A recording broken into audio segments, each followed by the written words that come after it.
Friends, welcome on Europedia and ECP, and this video is the first question bank for your ITI principal and assistant director, vice principal, etc. jobs which are declared in Haryana public service commission.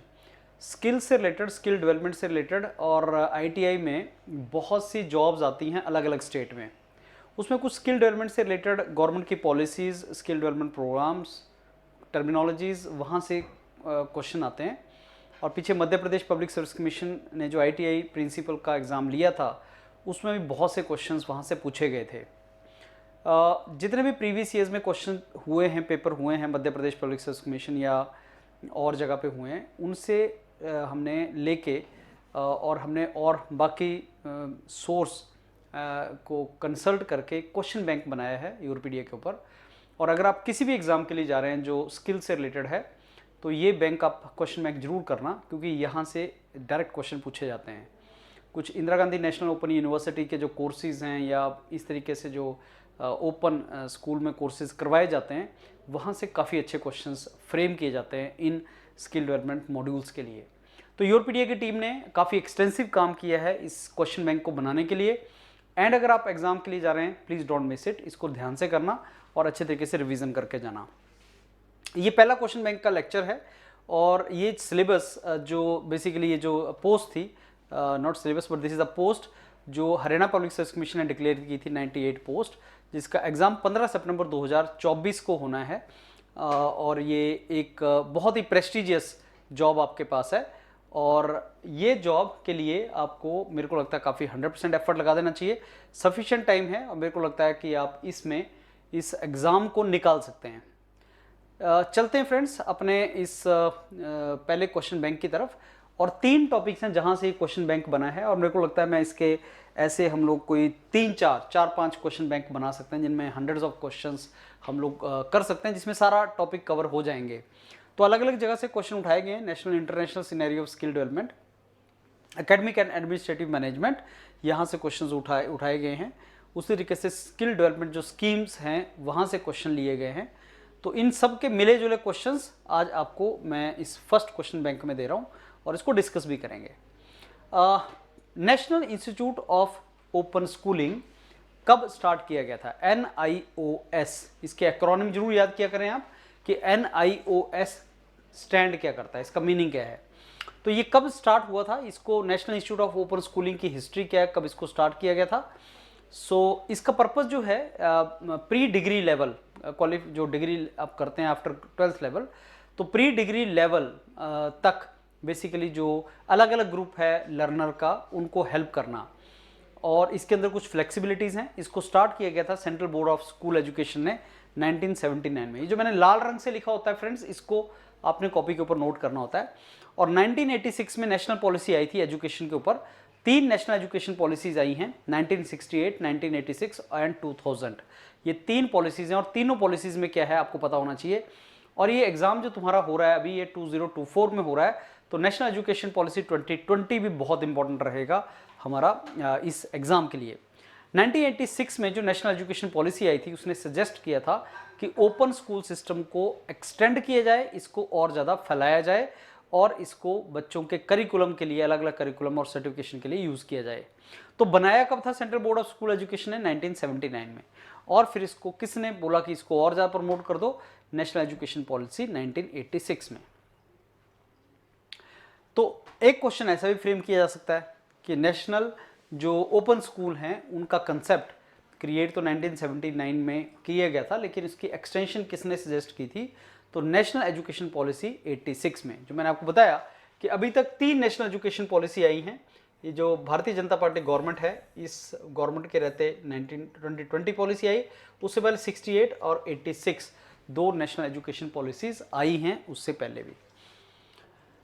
तो national institute of open schooling provide क्या करता है, इसके अंदर क्या component है, and I am very sure आप लोग इसको अच्छे तरीके से समझ भी रहे हैं और इसको नोट भी कर रहे हैं। तो वोकेशनल एजुकेशन तो करते ही है, secondary education courses, secondary education होता है 10th क्लास के बाद। मान के चलते हैं कि 16 ईयर्स तक वो 10th क्लास किया, जबकि नेशनल एजुकेशन पॉलिसी 2020 ने अभी ये 10+2+3 वाला सिस्टम चेंज करके इसको अलग सिस्टम बना दिया है, जो हमने डिस्कस किया था and I am very sure आपने सारे वीडियोस देखे होंगे। तो सेकेंडरी एजुकेशन कोर्स के लिए बात करता है ये, और open basic education program 14+ age group के जो बच्चे हैं उनके लिए ओपन बेसिक एजुकेशन प्रोग्राम है। हेट्रोजीनियस ग्रुप मतलब कोई भी ग्रुप हो उसके लिए है। Technical training skilled man power, अगर स्किल्ड है मैन पावर तो उसको टेक्निकल ट्रेनिंग देना, ये ओपन स्कूल का ये कंपोनेंट नहीं था। ओपन स्कूल के कंपोनेंट हैं vocational education, secondary education courses जो हैं बहुत से इसके अंदर कोर्सेज आते हैं, ये थोड़ा सा आप पढ़ेंगे। National education, national institute of open schooling opportunities provide करता है उन लर्नर्स को जो बेसिकली अलग अलग कोर्सेज करना चाहें डिस्टेंस एजुकेशन मोड से, ओपन या डिस्टेंस एजुकेशन मोड से। 14+ एज ग्रुप, कई बार एग्जाम में ऐसा क्वेश्चन भी बना सकता है कि NIOS जो है वो किस एज ग्रुप के लिए डिज़ाइन किया गया है, ओपन स्कूल किस एज ग्रुप के लिए है। एंड इसमें अलग अलग लेवल होते हैं जो 3rd, 5th, 8th क्लास के फॉर्मेट को फॉलो करते हैं। तो secondary education course, senior secondary education course, vocational education course and life enrichment programs भी हैं। लाइफ एनरिचमेंट कोर्सेज, ये लाइफ एनरिचमेंट प्रोग्राम्स भी इसके अंदर आते हैं। तो ये अलग अलग इसमें national institute of open schooling जो है उसके अंडर ये अलग अलग डोमेन्स कवर होती हैं।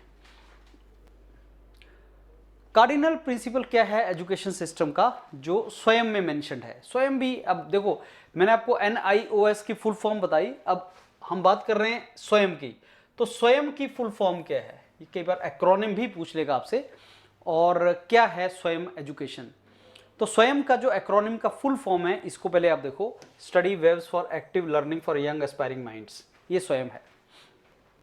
गवर्नमेंट ऑफ इंडिया ने इस प्रोग्राम को इनिशिएट किया था और इसके 3 प्रिंसिपल हैं एजुकेशन को लेके। एक एक्सेस, सबको मिलनी चाहिए, इक्विटी, इक्वल मिलनी चाहिए, और एजुकेशन की क्वालिटी हो, सबको मिले और इक्वल अपॉर्चुनिटीज मिले और क्वालिटी एजुकेशन उसमें दी जाए।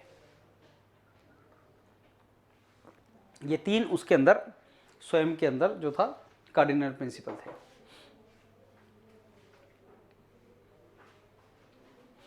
अब इसका स्वयं का ऑब्जेक्टिव क्या था, अगर इसको पढ़ोगे, जितने भी बेस्ट टीचिंग लर्निंग रिसोर्स हैं वो उन लोगों को दिए जाएं जिनके पास एडवांटेज नहीं है, इनफैक्ट 2 डिसएडवांटेज ग्रुप है।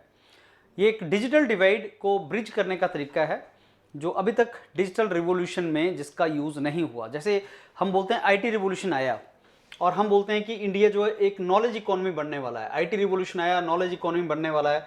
तो क्या जो डिजिटल रिवॉल्यूशन है उसका बेनिफिट एजुकेशन में नहीं होना चाहिए?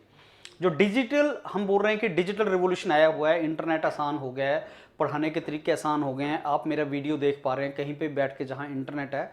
तो अगर डिजिटल रिवॉल्यूशन आया है तो डिजिटल रिवॉल्यूशन का बेनिफिट एजुकेशन देने के लिए किया जाए, स्पेशली उन लोगों को जो एजुकेशन अफोर्ड नहीं कर सकते, जहां तक डिसएडवांटेज ग्रुप है।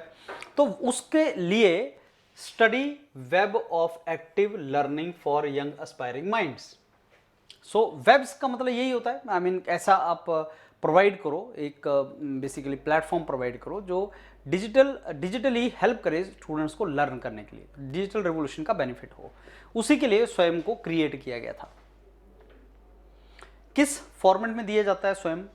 आपने NPTEL भी देखा है, वो एक एग्जाम्पल है ऐसे चीज़ों का। NPTEL से बहुत बच्चों को बेनिफिट होता है, जिसमें IIT मद्रास के प्रोफेसर, IIC बेंगलोर के प्रोफेसर, बाकी IITs के प्रोफेसर बच्चों को पढ़ाते हैं। जो रिमोट एरियाज़ में स्टूडेंट बैठे होंगे, बहुत रिमोट एरियाज़ में जो स्टूडेंट बैठे हैं उनको भी एजुकेशन का फ़ायदा मिले। NPTEL जो है, NPTEL model, I am sure NPTEL आप सब लोग जानते होंगे, तो उसका बेनिफिट ऐसे दूर दराज वाले लोगों को मिलेगा, बच्चों को मिलेगा। तो वीडियो लेक्चर होंगे, ऑनलाइन डिस्कशंस होंगी, सेल्फ असेसमेंट टेस्ट होगा, ये सारे का सारा होगा। यही जो यूरोपीडिया कर रहा है, सारे का सारा यूरोपीडिया वही कर रहा है एक्चुअली, कि आपको ऑनलाइन लेक्चर दे रहा है, कंटेंट दे रहा है। डिजिटल रिवॉल्यूशन, IT रिवॉल्यूशन का सारे का सारा बेनिफिट एजुकेशन के लिए। वेब एक जो आपका वेबसाइट है, या जो आपका व्हाट्सएप ग्रुप है, या टेलीग्राम ग्रुप है, या यूट्यूब है, हम पूरा यूज़ कर रहे हैं उसका। यूट्यूब का यूज़ कर रहे हैं वीडियो शेयर करने के लिए आपके लिए, व्हाट्सएप ग्रुप का यूज़ कर रहे हैं आपको कंटेंट शेयर करने के लिए। वीडियो आपको यूट्यूब से बन रहा है, डॉक्यूमेंट आपको व्हाट्सएप से जा रहे हैं, आप एक पैनल एक्सेस कर पा रहे हैं जहाँ वीडियो अपने देख सकते हैं। तो पूरे का पूरा डिजिटल का यूज़ यही है स्वयं। गवर्नमेंट जब इस चीज़ को कर रही है तो उसको स्वयं बोल देते हैं।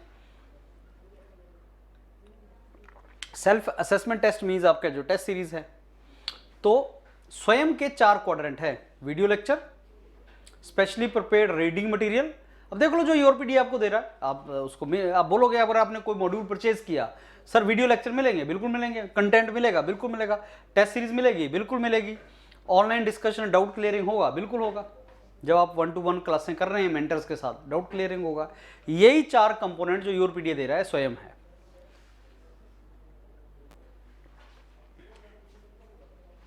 और एनरिच कैसे करेंगे ऑडियो वीडियो मल्टीमीडिया को, इसको एनरिच करने का पेडागॉगी का तरीका यही है। एनपीटेल का फुल फॉर्म क्या है? What is full form of NPTEL? National program on technology enhanced learning. It is a national program on technology enhanced learning, मतलब लर्निंग को टेक्नोलॉजी के थ्रू एनहांस किया जाए। प्रोजेक्ट नहीं है, छोटा छोटा टर्म्स पे। मैंने आपको बताया कि एक्रोनिम, किसी एक जगह पे सारे इनको एक्रोनिम्स को लिख लो। एनपीटेल का स्वयं का फुल फॉर्म क्या है, एनआईओएस का फुल फॉर्म क्या है, पीएमवाई प्रधानमंत्री कौशल विकास योजना, प्रधानमंत्री कौशल केंद्र, सारा जितना भी है इस पूरे सिलेबस के अंदर मेरे को लगता है 50 ऐसे एक्रोनिम होंगे, 50 ऐसे वर्ड्स होंगे जो आपको पता होने चाहिए, जहां से रिलेटेड क्वेश्चन वो पूछ सकता है।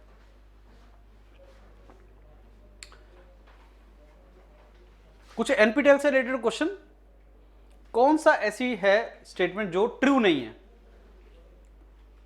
It is Indian E learning platform for university level science technology engineering mathematics. देखो स्टेम सब्जेक्ट, इनको स्टेम बोलते हैं, science technology engineering mathematics, stem से रिलेटेड। और आप जानते हैं कि यूनिवर्सिटी लेवल के लेवल पे होता है ये, मतलब ग्रेजुएशन जहां पे बच्चा कर रहा है, स्कूल के लिए नहीं है, एनपीटेल स्कूल के लिए नहीं बनाया है। और ये ई लर्निंग प्लेटफॉर्म है, largest e learning platform.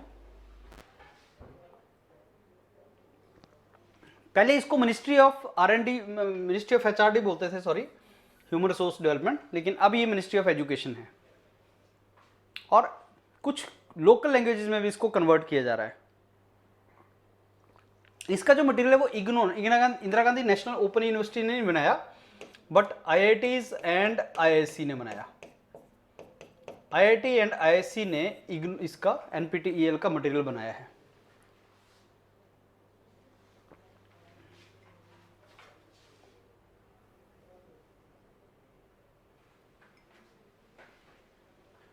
World की सबसे बड़ी ई रिपोजिटरी है ये। आप देख रहे हैं 29 आईआईटीज हैं, सारे आईआईटीज पार्टिसिपेट नहीं करते हैं शायद, मतलब करते हैं, प्रोफेसर्स कर रहे हैं, लेकिन ओल्ड आईआईटीज का कंट्रीब्यूशन ज़्यादा है। अब इसमें मैनेजमेंट के सब्जेक्ट्स, ह्यूमैनिटीज के सब्जेक्ट्स भी ऐड किए जा रहे हैं।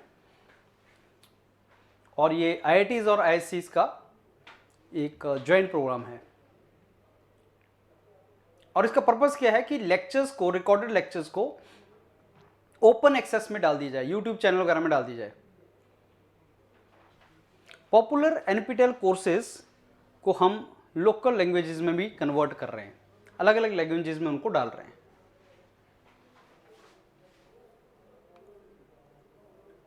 इग्नो कब एस्टेब्लिश हुआ था? इग्नो कब एस्टेब्लिश हुआ था? इग्नो एस्टेब्लिश हुआ था 1985 में। इंदिरा गांधी, आप जानते हैं इंदिरा गांधी का असैसिनेशन हुआ था 1984 में, और 1985 में Indira Gandhi national open university बनाया गया। थोड़ा सा टाइमलाइन आपको हेल्प करेगा डेट्स को याद रखने के लिए। कितने बजट से बनाया गया था वो इंपॉर्टेंट नहीं है, लेकिन इसका हेड ऑफिस दिल्ली में है, ये आपको पता होना चाहिए, न्यू दिल्ली में है। पब्लिक डिस्टेंस लर्निंग यूनिवर्सिटी है ये, इंडिया का सबसे बड़ा।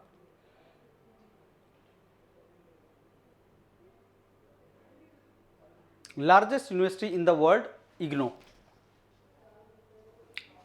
Distance and open education, quality higher education opportunities हर सेगमेंट ऑफ सोसाइटी को मिलनी चाहिए, उसी लाइन में ये काम करता है। National skill development corporation, NSDC, full form पता होनी चाहिए आपको, यही है जो प्रधानमंत्री कौशल विकास योजना को इंप्लीमेंट करता है। तो प्रधानमंत्री कौशल विकास योजना को इंप्लीमेंट कौन करता है? NSDC, national skill development corporation ही उसको इंप्लीमेंट करता है, और ये बहुत इंपॉर्टेंट ऑर्गेनाइजेशन है। अगर आप इसकी वेबसाइट पे जाएंगे तो मिसिज सोनल मिश्रा, देखिए वो ज्वाइंट सेक्रेटरी हैं ministry of I think education में। मेरे को लगता है परमानेंट अभी सीएमडी नहीं इनके बने हैं नेशनल स्किल डेवलपमेंट कॉर्पोरेशन, या क्योंकि गवर्नमेंट का ही पार्ट है तो शायद ज्वाइंट सेक्रेटरी लेवल ही इसका चेयरमैन होता है। तो मिसेस सोनल मिश्रा जो हैं अभी नेशनल स्किल डेवलपमेंट कॉर्पोरेशन को हेड कर रही हैं, ministry of skill development and entrepreneurship. तो ये जो नेशनल स्किल डेवलपमेंट कॉर्पोरेशन आता है ये ministry of skill development and entrepreneurship के अंडर आता है। और प्रधानमंत्री कौशल विकास योजना को इंप्लीमेंट कौन करता है? नेशनल स्किल डेवलपमेंट कॉर्पोरेशन करता है। एक एक क्वेश्चन एक एक कंसेप्ट के थ्रू समझते चले जाओ, ये टॉपिक डिफिकल्ट नहीं है, लेकिन डीप पे अंडरस्टैंडिंग होगी तो मेंस भी लगा पाओगे और इंटरव्यू में भी आंसर कर पाओगे। ओनली प्री निकालना तुम्हारा पर्पज नहीं है, मेंस लिखना भी पर्पज है, और मेंस में तभी तुम्हारा फ्लो बनेगा अगर तुम्हारा अंडरस्टैंडिंग डीप लेवल पे है, और इंटरव्यू में भी वो क्वेश्चन पूछेगा। तो इवेंचुअली आपको बहुत अच्छे लेवल पे जो है इसकी नॉलेज होनी चाहिए। और इनके वेबसाइट भी विजिट करना स्टार्ट करो, नेशनल स्किल डेवलपमेंट कॉर्पोरेशन वगैरह है, इसकी वेबसाइट भी विजिट करो, क्या है इसकी वेबसाइट्स वगैरह में। Which of the following is government's initiative to promote skill development in India? सारे के सारे ही है। Pradhan Mantri Kaushal Vikas Yojana, skill strengthening for industrial value enhancement, strive. जो देखो आपका स्ट्राइव है वो बहुत इंपॉर्टेंट एक प्रोग्राम है, strive program, skill strengthening for industrial value enhancement, skill Saathi counselling program. ये सारी स्कीम्स गवर्नमेंट की और प्रोग्राम जो हैं इनके नाम आपको पता होने चाहिए, क्योंकि एक पूरे का पूरा टॉपिक आपका है गवर्नमेंट की पॉलिसीज एंड स्कीम्स को लेके। इनकी फुल फॉर्म, स्ट्राइव की फुल फॉर्म क्या है? ये कुछ गवर्नमेंट के इनिशिएटिव्स। प्रधानमंत्री कौशल विकास योजना जो है वो ministry of skill development and entrepreneurship का फ्लैगशिप प्रोग्राम है। सबसे बड़ा जो प्रोग्राम और स्कीम है वो प्रधानमंत्री कौशल विकास योजना है, और प्रधानमंत्री कौशल केंद्र भी इसके लिए बनाए गए हैं। Free skill training to youth, skill strengthening for industrial value enhancement, strive. ITI की परफॉर्मेंस को इंप्रूव करना, ये देखो साफ लिखा हुआ है। आप कौन सी जॉब के लिए जा रहे हैं? आईटीआई के प्रिंसिपल बनने वाले हैं आप, आपको पता होना चाहिए ये परफॉर्मेंस ऑफ आईटीआई। और ये वर्ल्ड बैंक स्पॉन्सर्ड प्रोग्राम है, world bank assisted program. Efficiency skill training जो प्रोवाइड की जाती है आईटीआई से, एंड अप्रेंटिसशिप। तो एफिशिएंसी बढ़ानी, देखो एक बहुत बड़ा क्रिटिसिज्म है स्किल डेवलपमेंट प्रोग्राम्स का, बहुत बड़ा क्रिटिसिज्म है कि ये क्वालिटी इंपार्ट नहीं करता। बोलने को स्कीम है लेकिन मिलता कुछ नहीं है, बच्चे कुछ सीख नहीं पाते हैं, ये सबसे बड़ा क्रिटिसिज्म है। तो वर्ल्ड बैंक अगर पैसा देगा तो आउटपुट बेस्ड या डिलीवरी बेस्ड देगा कि क्या आपने एक्चुअल में स्किल इंपार्ट की, तब वर्ल्ड बैंक आपको पैसा देगा। Skill Saathi counselling program, ministry of skill development and entrepreneurship, ये इसका एक्रोनिम MSDE ने स्किल साथी प्रोग्राम भी लॉन्च किया है, जिसका एम है यूथ को ये बताना कि उसके पास क्या क्या ऑप्शन है। और स्किल इंडिया मिशन, ये इस गवर्नमेंट का, जैसे ही गवर्नमेंट बनी थी 2015-14 में गवर्नमेंट बनी, 15 में skill India mission, skill India program इन्होंने इनिशिएट किया। तो स्किल इंडिया के अंदर ministry of skill development and entrepreneurship ने स्किल साथी प्रोग्राम स्टार्ट किया। पर्पस उसका क्या था? टू सेंसिटाइज द यूथ, और वो ये स्किल डेवलप अपनी करें। कोई भी लर्निंग तब तक नहीं हो सकती जब तक आप किसी को मोटिवेट नहीं करेंगे। कोई भी लर्निंग तब तक नहीं होगी जब तक आप किसी को मोटिवेट नहीं करेंगे, और मोटिवेट करने के पीछे आपको ऑब्वियसली उनको कुछ दिखाना पड़ेगा कि इससे क्या बेनिफिट होगा, आप कैसे सेल्फ एम्प्लॉयड हो जाएंगे, ये सारे का सारा। संकल्प सेंट्रली स्पॉन्सर्ड स्कीम है जो वर्ल्ड बैंक के सपोर्ट से ही चलती है, और district level skill development program है ये, जो कन्वर्जेंस एंड कोऑर्डिनेशन के ऊपर बेस्ड है। कन्वर्जेंस कोऑर्डिनेशन का मतलब कि state government, central government, district government तक सबके अंदर वो आपका कोऑर्डिनेशन रहे।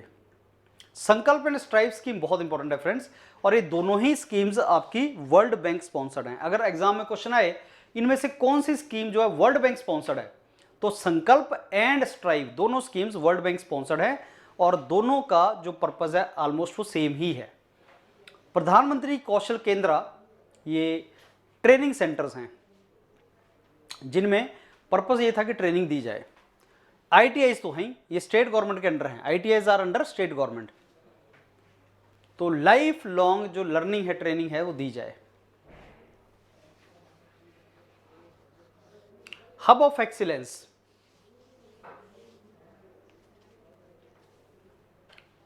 हब एंड स्पोक मॉडल अभी डिस्कस करेंगे आज। तो ये हब मॉडल क्या है बताइए भाई साहब, TITP का फुल फॉर्म क्या है?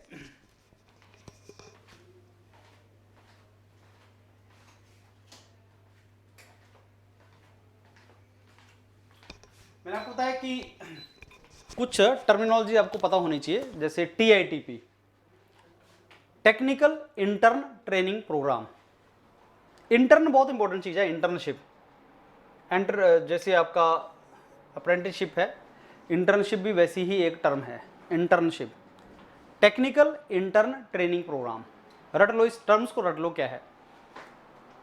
ये जापान की असिस्टेंस के साथ क्रिएट हुआ था, TITP, technical intern training program, technical intern. तो TI means technical intern, TP means training program, Japan की मदद से। टेक्निकल इंटर्न जापान की मदद से, जापान बोलता है टेक्निकल इंटर्न दे दो। देखो जापान एक इकोनॉमी है जिसमें बहुत से टेक्निकल लोग चाहिए, लेकिन जापान में पॉपुलेशन ग्रोथ नेगेटिव है, उनको अपने लोग नहीं मिल रहे हैं। और एक वर्ल्ड ओवर प्रॉब्लम है कि पॉपुलेशन कम जब से हो रही है तो इंडस्ट्रीज को लोग नहीं मिल रहे हैं। तो इंडिया से टेक्निकली स्किल्ड लोगों को बाहर के लिए ट्रेन किया जा रहा है। जापान ने ये TITP जो है ट्रेनिंग प्रोग्राम, जापान की मदद से स्टार्ट हुआ कि लोगों को टेक्निकल ट्रेनिंग दी जाए सो दैट हम उनको यूज कर सकें। जापान में कोलैबोरेटिव प्रोग्राम है इंडिया और जापान का। इंडिया से इंडियन को लिया जाता है और इंटर्नशिप 3 से 5 साल की इंटर्नशिप जापान में दी जाती है। नेशनल स्किल डेवलपमेंट कॉर्पोरेशन को काम दिया गया कि वो एज अ मॉनिटरिंग उसकी करें। नेशनल स्किल डेवलपमेंट कॉर्पोरेशन बहुत इंपॉर्टेंट ऑर्गेनाइजेशन है, ministry of skill development and entrepreneurship के अंडर। 2018 में ये सारे का सारा तामझाम स्टार्ट हुआ। ये प्रोग्राम जो चल रहा है ये जापान में 1993 में चल रहा है और इसका मेन पर्पस था डेवलपिंग कंट्री, इंडिया जैसी जो कंट्रीज हैं उनको हेल्प करना और ऑन द जॉब ट्रेनिंग देना उनके लोगों को। तो बहुत ज़्यादा इंपॉर्टेंट प्रोग्राम है ये, ऑन द जॉब ट्रेनिंग मिल जाए डेवलपिंग कंट्रीज को। तो 1993 में जापान ने सोचा कि जो डेवलपिंग कंट्री है वहाँ से लाया जाए टेक्निकल स्किल्ड लोगों को, ऑन द जॉब उनको ट्रेनिंग दी जाए, कुछ इंटर्नशिप दी जाए। जापान नहीं चाहता था कि लोग जापान में रहें, जापान अनलाइक US ये नहीं चाहता, मोटिवेट नहीं करता कि बाहर से लोग आए और जापान में रहें। छोटा कंट्री है, पॉपुलेटेड कंट्री है, छोटा कंट्री है, लेकिन वहाँ की इकोनॉमी इंडिया से बड़ी इकोनॉमी है जापान की। आप जानते हैं इंडिया के किसी भी स्टेट से छोटा, मतलब आप देख लो इंडिया की जो स्टेट्स हैं उनसे भी छोटा है वो, लेकिन फिर भी वहाँ पे इकोनॉमी इंडिया से बड़ी है वो। तो इंडस्ट्री चलाता है, नाम ले लो आप, होंडा वगैरह जितने भी बड़े बड़े नाम, टोयोटा, होंडा सारे। तो आप अब ये जो जापान है इसको चलाने के लिए ऑब्वियसली इंटर्न चाहिए, टेक्निकल इंटर्न। तो डेवलपिंग कंट्री से ले लो, उनका फ़ायदा, जापान का भी फ़ायदा। तो ये 93 में स्टार्ट हुआ और अब इसको 2018 में ministry of skill development and entrepreneurship ने नेशनल स्किल डेवलपमेंट कॉर्पोरेशन को बोला भाई तुम इस प्रोग्राम को चलाओ। तो ये है TITP, बहुत इंटरेस्टिंग प्रोग्राम है ये।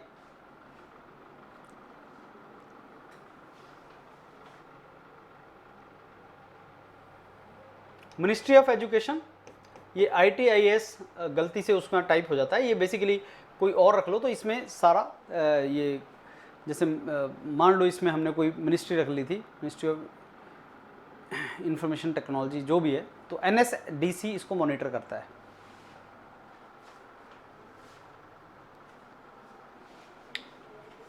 ITI ये आपका B चॉइस थी। TITP को कौन मॉनिटर करता है? मिनिस्ट्री ऑफ एजुकेशन, ITI या नेशनल स्किल डेवलपमेंट कॉर्पोरेशन कौन करता है? तो इसको नेशनल स्किल डेवलपमेंट कॉर्पोरेशन करता है। ये 50 पेज का डॉक्यूमेंट है फ्रेंड्स, ध्यान से कर लेना इसको। ये पहला क्वेश्चन बैंक है आपका, 50 पेज का डॉक्यूमेंट, क्वेश्चन बैंक नंबर 1। ऐसे मैं आपको 3-4 डॉक्यूमेंट दूंगा, मतलब 200 पेज का आपको पूरा क्वेश्चन बैंक ही रहेगा, जिसमें क्वेश्चंस होंगे सारे के सारे को। मैंने प्लान किया 200-250 पेज का ओनली क्वेश्चन बैंक इन टॉपिक्स के ऊपर। टेक्निकल इंटर्न ट्रेनिंग प्रोग्राम है क्या, ये पढ़ो अब इसको। 1993 में स्टार्ट हुआ और पर्पज इसका क्या था? ऑन द जॉब ट्रेनिंग देना था। टेक्निकल इंटर्न बनाए जाएंगे so that human resource develop हो जाए। इंडिया क्या चाहता है? Skill capital of the world. India बनना चाहता है skill capital of the world. तो ये बहुत से इनिशिएटिव मिनिस्ट्री ने लिए हैं। मेमोरेंडम ऑफ कॉपरेशन साइन किया गया जापान और मिनिस्ट्री ऑफ स्किल डेवलपमेंट 2017 में। सो दैट बाईलेटरल कोऑपरेशन बढ़ सके। इंडिया से कुछ लोगों को, यूथ को सिलेक्ट किया जाएगा और 3 से 5 साल जापान में उनको भेजा जाएगा और उनकी स्किल एनहांस की जाएगी। नेशनल स्किल डेवलपमेंट कॉर्पोरेशन उस सारे को मॉनिटर करेगा। तो ये हो गया आपका TITP प्रोग्राम। अब चलते हैं भाई साहब प्रधानमंत्री कौशल केंद्र की तरफ। इसको कौन कर रहा है? प्रधानमंत्री कौशल विकास योजना को कौन मॉनिटर कर रहा है? National skill development corporation. प्रधानमंत्री कौशल केंद्र को कौन कर रहा है? केंद्र मीन्स अब स्किल सेंटर, योजना अलग है, स्कीम है, स्किल सेंटर अलग है। प्रधानमंत्री कौशल केंद्र को कौन कर रहा है? वो भी आपका नेशनल स्किल डेवलपमेंट कॉर्पोरेशन कर रहा है। TITP को कौन कर रहा है? उसको भी नेशनल स्किल डेवलपमेंट कॉर्पोरेशन कर रहा है। तो सारे के सारे नेशनल स्किल डेवलपमेंट कॉर्पोरेशन के अंडर हैं। मॉडल स्किल ट्रेनिंग सेंटर जो हर डिस्ट्रिक्ट में क्रिएट किए जाएंगे, मॉडर्न स्किल डेवलपमेंट जो सेंटर हर आपके डिस्ट्रिक्ट में जो क्रिएट किए जाएंगे, उनका नाम क्या है? प्रधानमंत्री कौशल केंद्र उसी का नाम है। हर डिस्ट्रिक्ट में क्रिएट किए जाएंगे, जिनको हब बोलेंगे और स्पोक्स उसके अलग होंगे। हब जो होगा वो नेशनल, वो प्रधानमंत्री कौशल केंद्र एज अ हब काम करेगा और हर डिस्ट्रिक्ट में ये होगा। प्रधानमंत्री कौशल केंद्र है क्या? स्किल इंडिया मिशन के अंडर हर डिस्ट्रिक्ट में एक ऐसा सेंटर क्रिएट किया जाएगा जिसमें बहुत अच्छा इंफ्रास्ट्रक्चर रखा जाएगा स्किल डेवलपमेंट ट्रेनिंग के लिए, जिसमें स्टैंडर्डाइज्ड इंफ्रास्ट्रक्चर होगा स्किल डेवलपमेंट ट्रेनिंग के लिए, और उसमें बहुत अच्छे कोर्सेज होंगे हाई क्वालिटी के, एम्प्लॉयबिलिटी के ऊपर फोकस होगा।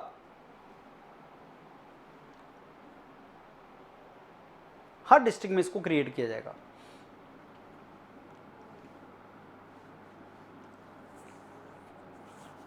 Model training center, basically they are model training centers, और इसका प्राइमरी ऑब्जेक्टिव है क्या? प्राइमरी ऑब्जेक्टिव है स्किल सेंटर क्रिएट करना, क्वालिटी स्किल देना और सस्टेनेबिलिटी एनहांस करना,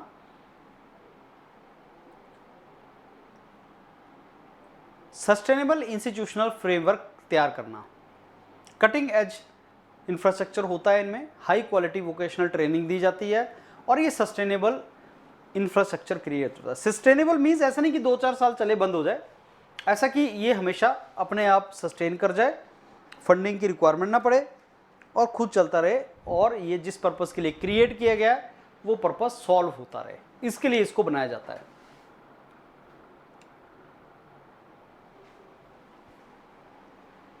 इवेंचुअली ये प्रधानमंत्री कौशल केंद्र जो है, इसका विजन क्या है? ये हब बनेगा कि स्पोक बनेगा? हब क्या होता है सेंटर में, स्पोक क्या होता है पेरिफेरी में। मेरी बॉडी हब है तो हाथ उसके स्पोक्स हैं।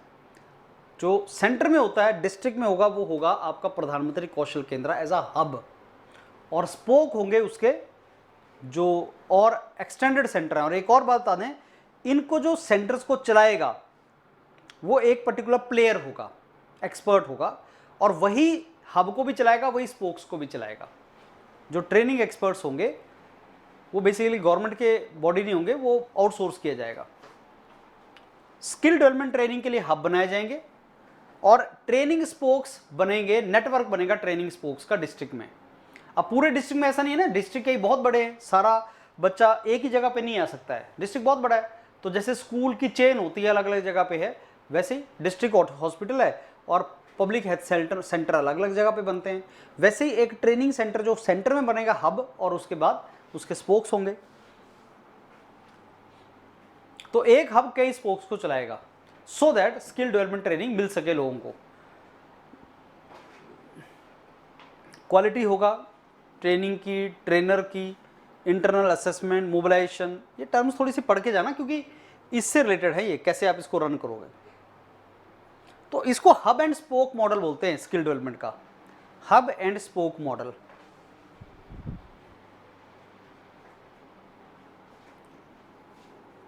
हब वही डेवलप करेगा जिसने ऑलरेडी स्पोक्स डेवलप किए हैं। Spoke can only be developed by agency which has already set the hub. तो इसका आंसर ए नहीं है, इसका आंसर बी है। इसका आंसर है B. Spoke can only be developed by agency which already has hub. Hub बना दिया, फिर ये स्पोक बना दिए, हब सेंटर में होगा। तो जिस ऑर्गेनाइजेशन ने हब बना रखा है वही ऑर्गेनाइजेशन स्पोक भी बनाएगी। हब एंड स्पोक एक ही तरीके से बनेंगे। तो जो हब एंड स्पोक बनाता है उसका नाम है ट्रेनिंग प्रोवाइडर। ये टर्मिनोलॉजीज हैं टेक्निकल, ये भी याद रखनी है आपने। प्रधानमंत्री कौशल केंद्र की टर्मिनोलॉजीज हैं, ट्रेनिंग प्रोवाइडर बोलते हैं इसको।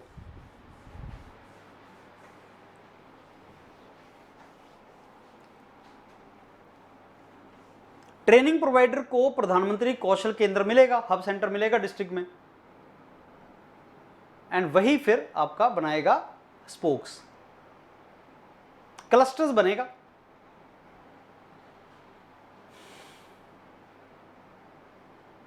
और ट्रेनिंग प्रोवाइडर ही इसको रन करेगा, कोई फ्रेंचाइजी नहीं देनी है। और हब सेंटर जो है वो फंक्शनल होगा, चलता रहेगा, वो बंद नहीं करना है। अगर वो फंक्शनल नहीं है तो आपसे सारे के सारे आपके एक्टिविटीज ले ली जाएंगी वापस। हब एंड स्पोक मॉडल बोलते हैं इसको।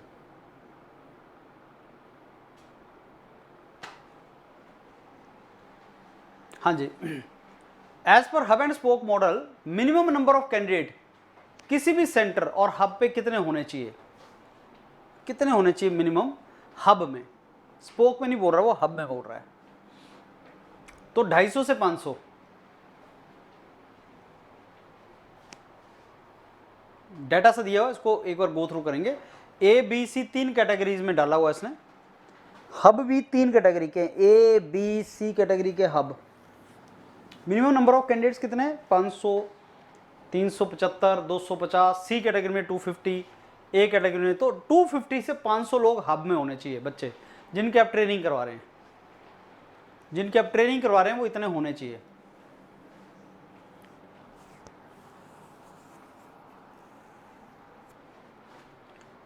अब बताइए कौन सी ऐसी स्टेटमेंट है जो स्पोक से रिलेटेड ट्रू नहीं है?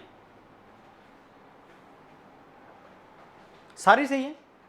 Minimum built up area spoke का 1500 स्क्वायर फीट होना चाहिए, क्लासरूम और लैब सेटअप भी होना चाहिए, लेटेस्ट ट्रेनिंग इक्विपमेंट होने चाहिए,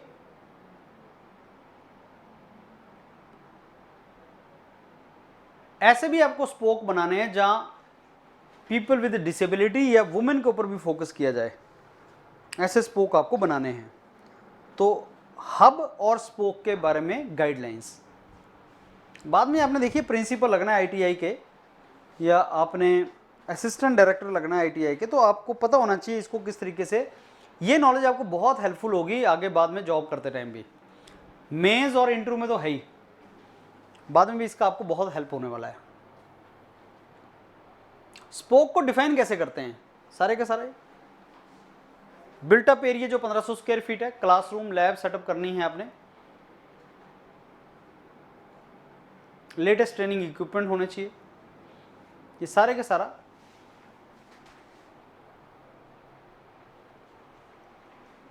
स्पेशल स्पोक कितने ट्रेड कवर करने हैं और मैन्युफैक्चरिंग जॉब कितनी होनी चाहिए। तो category B, category C, category A district, ये हब एंड स्पेशल स्पोक।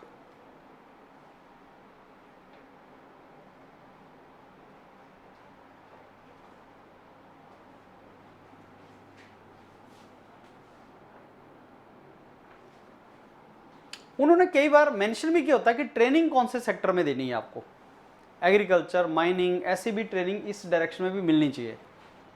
और प्रधानमंत्री कौशल विकास योजना की गाइडलाइंस है कुछ, for accreditation, affiliation, continuous monitoring, और स्पोक्स को वो फॉलो करनी है। प्रधानमंत्री कौशल विकास योजना फ्लैगशिप प्रोग्राम है ministry of skill development and entrepreneurship का।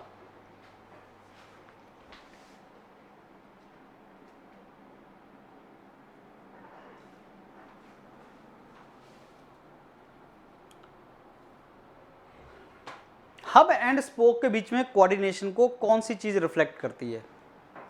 इनमें से कौन सा ऐसा है जो हब एंड स्पोक के बीच में कोऑर्डिनेशन को रिफ्लेक्ट करता है? Training of trainer for spokes, hub centre को और स्पोक्स को चलाने वाला जो सर्विस प्रोवाइडर है वो सेम है, ट्रेनिंग प्रोवाइडर सेम है, तो हब में ट्रेनिंग दी जाएगी जो स्पोक्स के ट्रेनर होंगे। Life skills, IT training, smart classroom facility of hub virtual training के लिए यूज की जा सकती है। तो स्मार्ट क्लासरूम क्रिएट करने हैं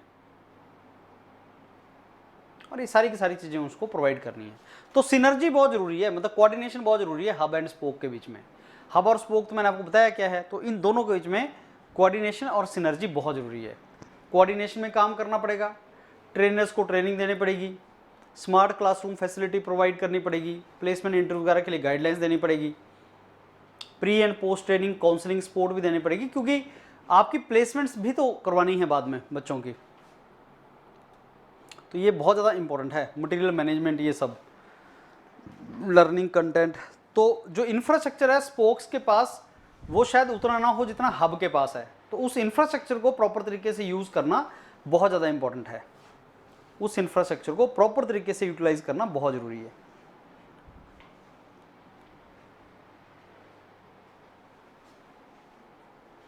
फ्रेंड्स, ये जो डॉक्यूमेंट आपको मिल रहे हैं ये बहुत ज़्यादा इंपॉर्टेंट है अगर आप इस एग्जाम को निकालना चाहते हैं।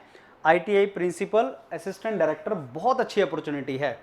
जिन बच्चों ने भी ये एग्ज़ाम भरा हुआ है आईटीआई हरियाणा का, मैं बार बार बोल रहा हूँ, आपसे लक्की कोई नहीं हो सकता, लेकिन आपसे अनलक्की भी कोई नहीं होगा अगर आप इसको नहीं निकाल पाओ।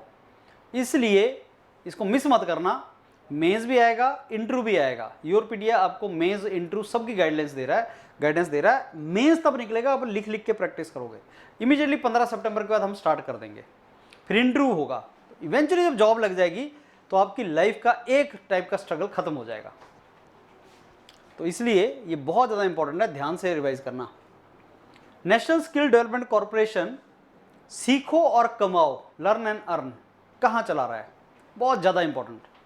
Jammu and Kashmir union territory है, तो Jammu and Kashmir and Ladakh union territory जो है उसके अंदर उसमें सीखो और कमाओ चला रहा है ये national skill development corporation. Learn and earn, सीखो और कमाओ, नेशनल स्किल डेवलपमेंट कॉर्पोरेशन। आप देख ही पा रहे हैं कितनी इंपॉर्टेंट बॉडी है ministry of skill development and entrepreneurship के अंडर।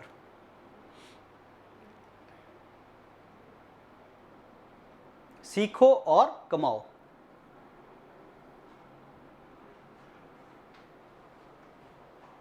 कौन सी मिनिस्ट्री का पार्ट है सीखो और कमाओ? ये जो नेशनल स्किल डेवलपमेंट कॉर्पोरेशन चला रहा है लद्दाख में और जम्मू एंड कश्मीर में, सीखो और कमाओ, ये कौन सी मिनिस्ट्री के अंडर आता है? तो ये मिनिस्ट्री है minority affairs. Ministry of minority affairs ने नेशनल स्किल डेवलपमेंट कॉर्पोरेशन को काम दे रखा है कि सीखो और कमाओ को चलाओ। इसमें 10,000 कैंडिडेट जो माइनॉरिटी कम्युनिटी से हैं इन रीजन में। आप जानते हैं लद्दाख रीजन में यूनियन टेरिटरी है जिसमें ट्राइबल एरिया बहुत ज़्यादा है। ट्रेनिंग स्लॉट दिया जाएगा सिलेक्टेड ट्रेनिंग प्रोवाइडर को।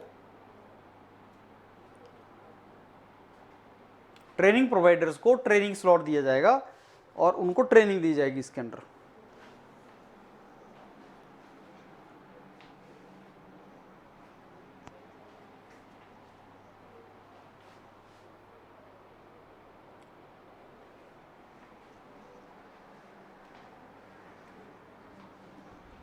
Which of the following is true related to National Skill Development Corporation?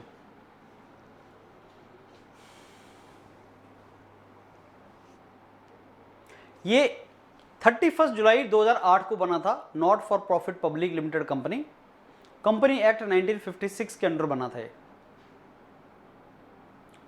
Public private partnership के बेस पे चलता है और ये ministry of skill development and entrepreneurship के अंडर है। एक चीज नोट करना कि गवर्नमेंट का शेयर 49% है, 51% जो प्राइवेट सेक्टर का शेयर है।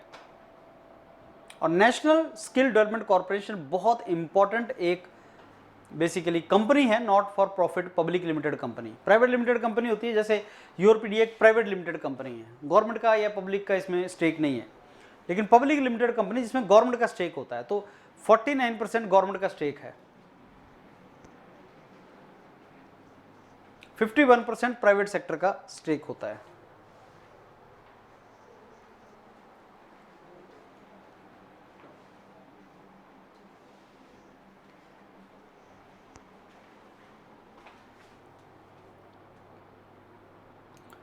स्पेसिफाइड स्किल्ड वर्कर किसको बोलते हैं? What is specified skilled worker? मैंने आपको टीआईटीपी प्रोग्राम अभी करवाया, जो technical intern training program Japan में स्टार्ट हुआ था। तो गवर्नमेंट ऑफ जापान ने अप्रैल 2019 में specified skilled worker concept start किया, जो इंडियन यूथ है जापान में काम कर सकता है। रेजिडेंसी स्टेटस दिया उनको। Specified skilled, specified means particular field के स्किल्ड वर्कर जो जा सकते हैं और जापान में काम कर सकते हैं। क्योंकि जापान के अंदर सीवियर लेबर शॉर्टेज आई और जुलाई 2022 जब कोविड खत्म हो गया तो जापान ने एक मेमोरेंडम ऑफ कोऑपरेशन साइन किया इंडिया के साथ और बाकी भी 15 कंट्रीज के साथ। जो 18 साल से ऊपर हैं वो जापान में जाके काम कर सकते हैं 3 साल के लिए, और टीआईटीपी के अंडर है ये। जिन लोगों ने टीआईटीपी का काम किया है वो उनको जापानीज लैंग्वेज सीखना जरूरी नहीं है, तो इसमें जापानीज लैंग्वेज अदरवाइज इंपॉर्टेंट है। आपको जापानीज लैंग्वेज आनी चाहिए। Proficiency in Japanese language is important. Proficiency in Japanese language is important.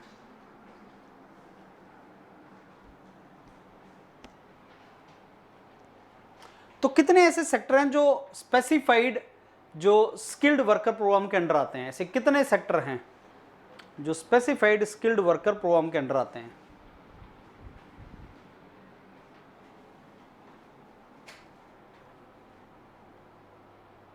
बारह ऐसे सेक्टर हैं। देयर आर 12 सच सेक्टर्स जो गवर्नमेंट ऑफ जापान ने आइडेंटिफाई किए हैं और ये उनके नाम हैं। आई एम वेरी श्योर एक बार आप इसको देख के जाएंगे। 12 ऐसे सेक्टर हैं स्पेसिफाइड स्किल्ड। जब वर्ड आ गया स्पेसिफाइड मतलब कौन से? Nursing, machine, industrial machinery, electrical electronics, construction, ऐसे 12 सेक्टर हैं जिनमें अगर आपकी स्किल है तो आपको जापान के अंदर टीआईटीपी प्रोग्राम के अंदर काम करने का मौका मिलेगा।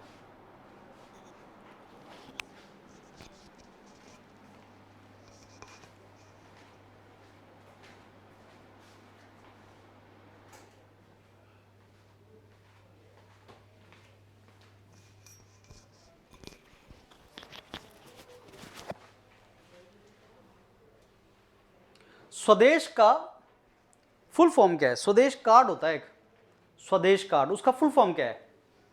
Skilled worker arrival database for employment support. Skilled worker arrival, देखो स्किल्ड वर्कर अराइवल टर्म से आप एक बात समझो। एक वंदे भारत मिशन स्टार्ट किया था गवर्नमेंट ऑफ इंडिया ने, वंदे भारत मिशन। वंदे भारत मिशन वो था जो इंडियन बाहर काम करते हैं लेकिन वापिस आ गए। कोविड आया, कोविड के टाइम पे बहुत से इंडियन वापिस आए, तो जो इंडियन वापिस आ गए अब उनको दोबारा एम्प्लॉयमेंट सपोर्ट देने के लिए उनका डाटा लिया गया। थे वो स्किल्ड वर्कर जो बाहर काम कर रहे हैं, वो स्किल्ड वर्कर हैं। जब वो वापिस आए तो उनका डाटा लिया गया और उस डाटा को इंडियन एंड फॉरेन कंपनी के साथ शेयर किया गया कि अगर आपको रिक्वायरमेंट है स्किल्ड वर्कर की तो ये रहा डाटा। वंदे भारत प्रोग्राम जो बाहर से इंडियन आ गए इंडिया के अंदर, मैंने एग्जांपल दिया आपको, कोविड या कोई वॉर हो गई, इंडिया यूक्रेन वॉर हो रही है, इजराइल में वॉर हो रही है, अगर वॉर हो गई और इंडियन वापस आ गया, उनका डाटा बैंक लो और उस डाटा बैंक को आप स्वदेश कार्ड उनको अलॉट कर दो स्वदेश कार्ड, सो दैट वो जॉब कर सके। Empowering returning citizen with relevant employment opportunity, ये है। तो एक एक वर्ड, एक एक लाइन आपको बहुत इंपॉर्टेंट तरीके से उसको रिवाइज करनी है। इसका पर्पस क्या था वंदे भारत मिशन का? Empower the returning citizen with relevant employment opportunity. Evacuation exercise थी वंदे भारत। इंडियन सिटीजन जो फंस गए थे कोविड के टाइम पे उनको वापस लाना। तो स्वदेश उसी से रिलेटेड है, स्वदेश कार्ड जो है उसी से रिलेटेड एक टर्मिनोलॉजी है, स्वदेश कार्ड।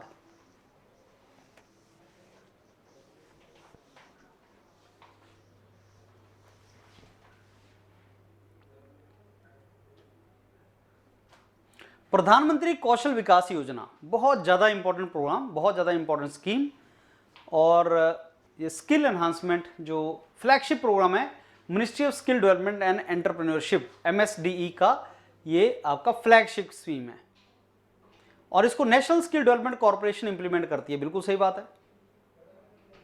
पर्पस क्या है?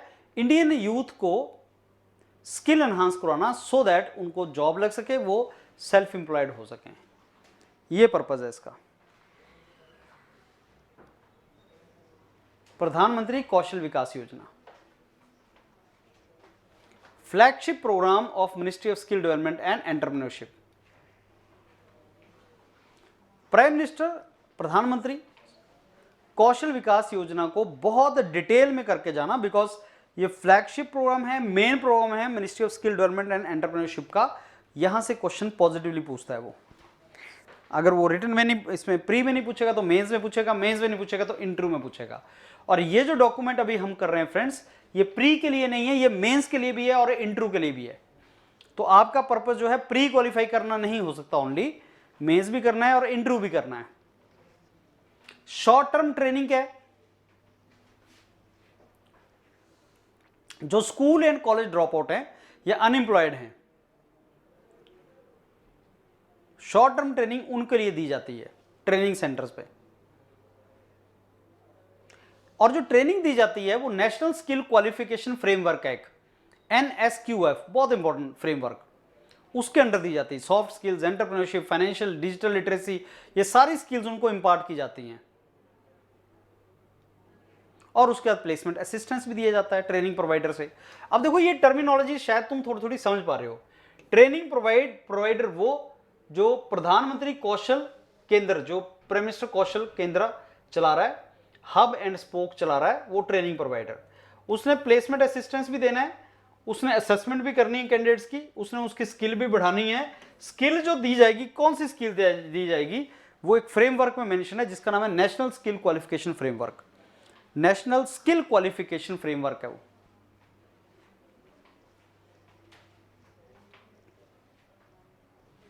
तो इस सब्जेक्ट को अंडरस्टैंड करो। इस सब्जेक्ट को तुम्हें जब समझ आ जाएगा तो आप इसके साथ अच्छा जस्टिफिकेशन कर पाएंगे। शॉर्ट टर्म ट्रेनिंग, ये तीनों बहुत इंपॉर्टेंट कंपोनेंट हैं प्रधानमंत्री कौशल विकास योजना के। तीनों बहुत इंपॉर्टेंट कंपोनेंट है प्रधानमंत्री कौशल विकास योजना के। Important component of prime minister Kaushal Vikas Yojana. Short term training, recognition of prior learning, RPL बोलते हैं, स्पेशल प्रोजेक्ट, रट लो इनको। Short term learning, short term training, RPL, special project. अभी क्या मीनिंग है इन तीनों का, that you should know. Prime minister Kaushal Vikas Yojana में इन तीनों का क्या मतलब है, that you should no.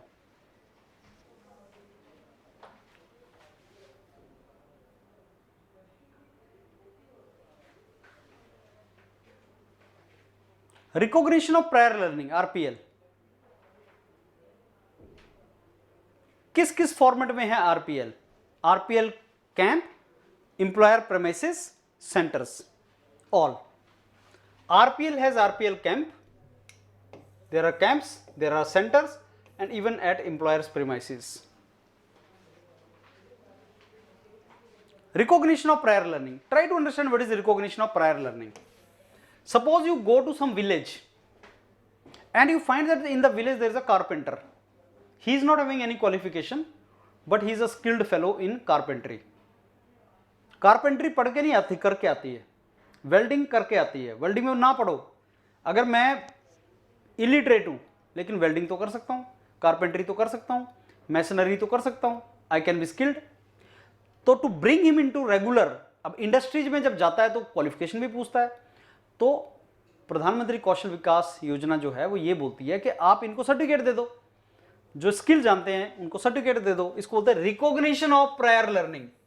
Prior learning means carpentry कहां से सीखी तूने भाई, वेल्डिंग कहां से सीखी, मैसनरी कहां से सीखी, कंस्ट्रक्शन का काम कहां से सीखा। There can be very, electrician है, उसमें पढ़ा नहीं है लेकिन इलेक्ट्रिसिटी का काम करता है, may be his father taught him, somebody taught him, कर करके आ गया, वाइल लर्निंग वाइल डूइंग। तो उसको रिकॉग्निशन करो। अब कौन कौन से फॉर्मेट में है recognition of prior learning camps, recognition of prior learning centres भी होते हैं, एम्प्लॉयर प्रेमिसेस भी होता है। तो हम इसको रिकॉग्नाइज करेंगे, इसको सेंटर में भेज दो, इसको कैंप में भेज दो, इसको एम्प्लॉयर के पास भेज दो। है क्या? What is recognition of prior learning? Assessment and certification to the prior learning. As I told you, he is already welder, just make the assessment and give him certification, certify him under recognition of prior learning. So there are project implementing agencies such as Sector Skill Council,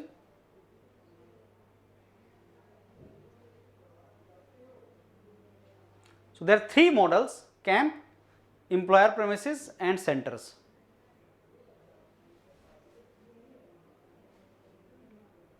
Right? Recognition of prior learning, that is very important component of Pradhan Mantri Kaushal Vikas Yojana. What is special project? Now special project component of Prime Minister Kaushal Vikas Yojana leads to creation of a platform that will facilitate the training in special areas or premises of the government.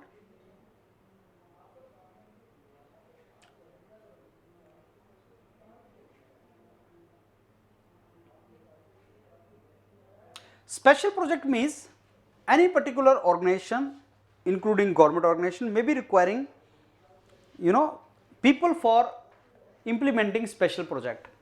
So you can be given that chance, do this special project and we can give you skill certificate for that particular project. तो special training can be given. ये भी प्रधानमंत्री कौशल विकास योजना का एक component है. Training in special areas or premises. Skill impact bond. Now what is skill impact bond? It is the first development impact bond in India which is dedicated to skill training and job placements. It is linked to the outcome. 60% are women. Output based है ये. If output will come, you will get something. Otherwise, you will not get something. 60% beneficiary should be women. And this is the first impact bond. Now what is impact bond?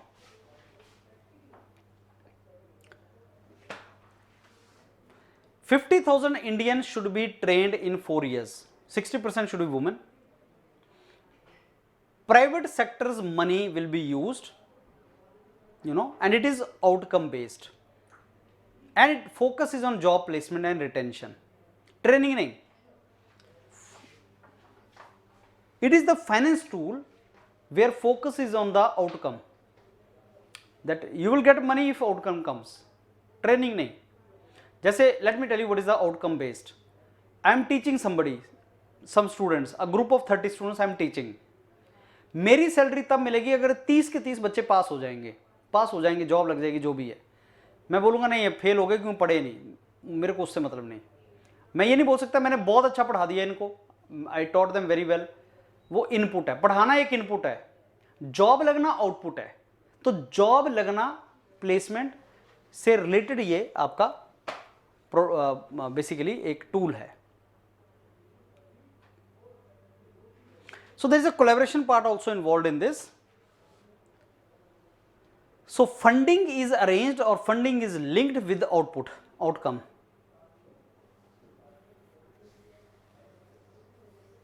So there are risk investors who will fund in the beginning.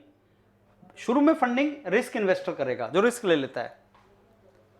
And then there is a outcome funder. So there are terminology. See, risk investor जो पहले पैसा देगा आपको, उसने risk लिया. Then there is a outcome funder. Outcome आएगा उसको पैसा मिलेगा, right? And then this is entire thing is related to that. Maximum impact for money spent. So I am totally bothered about money which I am spending. My money should not go waste.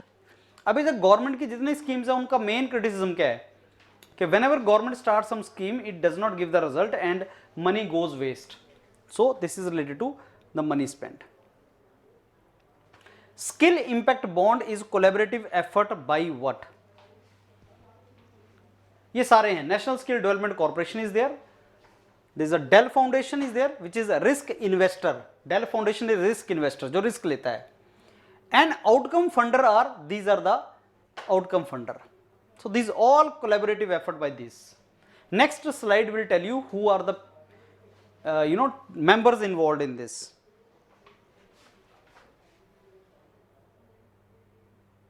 Collaborative effort.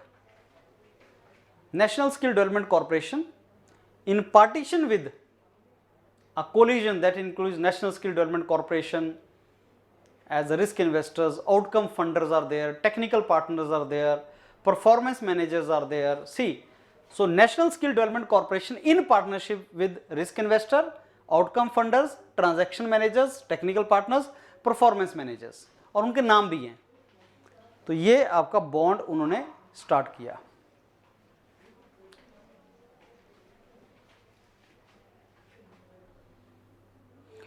रोजगार मेला को कौन चलाता है? National skill development corporation. Which body conducts रोजगार मेला? It is an event where number of employers and job seekers come together for purpose of job or interview.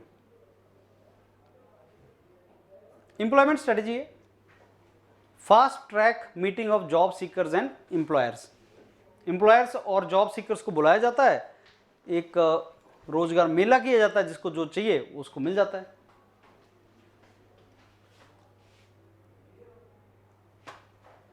Several company representatives come and present their company profiles.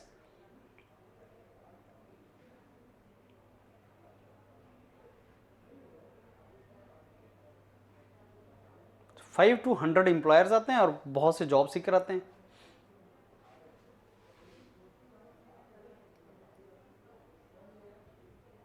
India's first skill impact bond.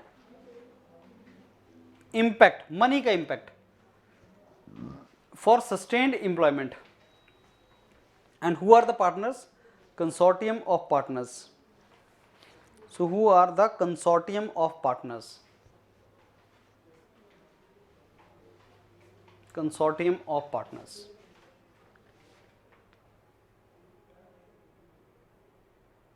Risk investors, Michael and Susan Dell Foundation, that is a risk investor. Funder, these are the funders. Transaction manager, this is transaction manager. Technical partner, this is technical partner. Independent evaluator, this is independent evaluator. Performance manager, this is performance manager. तो exam में question ये भी आ सकता है that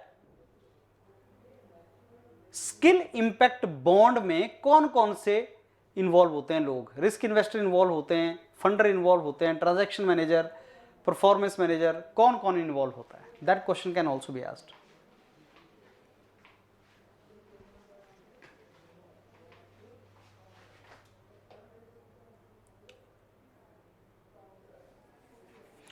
internal environment and external environment organization का क्या होता है? What do you understand by internal environment and external environment? Internal environment में सब चीज आती है. Product development, mission of the company, strategy it is following, something which is internal to the organization. Internal to the organization, strategy internally बनाई जाती है. Product development internally होता है, मिशन इंटरनल होता है. So that is basically the internal environment. External environment क्या होता है? Government policies, technology upgradation. Technology internal भी होता है, एक्सटर्नल भी होता है, लेकिन जब टेक्नोलॉजी अपग्रेडेशन की हम बात करते हैं, टेक्नोलॉजी डेवलपमेंट की बात करते हैं, वो नॉर्मली एक्सटर्नल होता है. Technology upgradation is external, competition external होता है. So you should know what is internal environment, what is external environment. Technology internal भी होता है, लेकिन एक्सटर्नल जब अपग्रेडेशन की बात करें.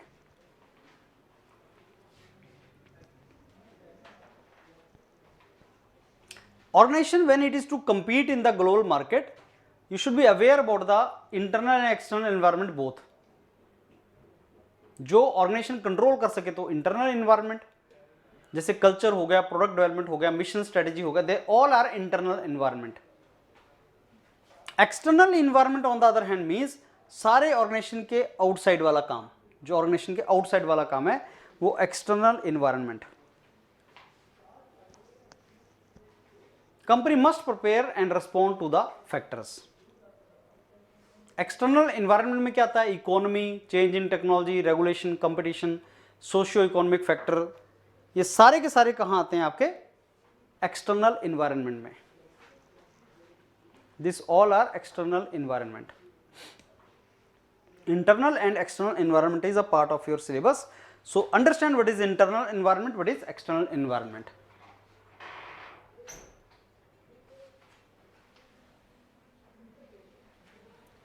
So which of the following statement is correct now?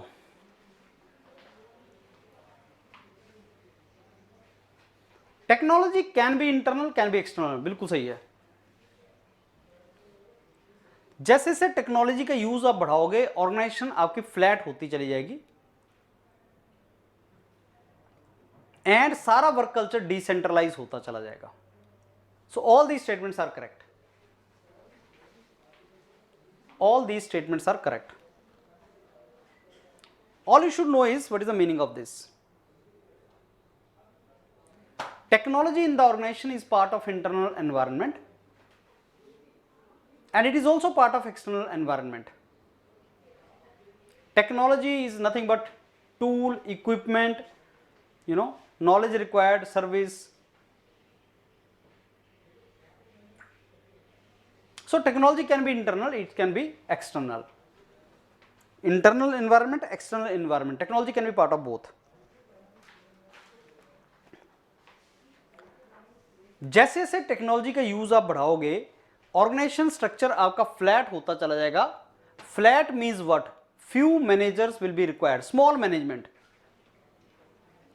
जैसे हम बोलते हैं ना, small government more governance, small management more management activities, better management.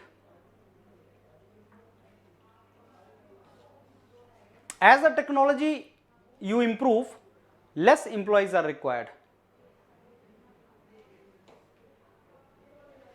With the use of technology non traditional hours पे आप काम कर सकते हैं। जैसे ऑनलाइन एक्टिविटीज़ है, वर्क फ्रॉम होम है, ये सारी की सारी टेक्नोलॉजी की वजह से हो रहा है।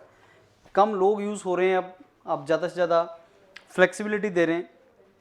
सो फ्लैट होता जा रहा है स्ट्रक्चर, हायरार्की नहीं है। अब काम फोकस है, हायरार्की फोकस नहीं है। Number of levels of the employee is getting reduced. Decentralization is increasing.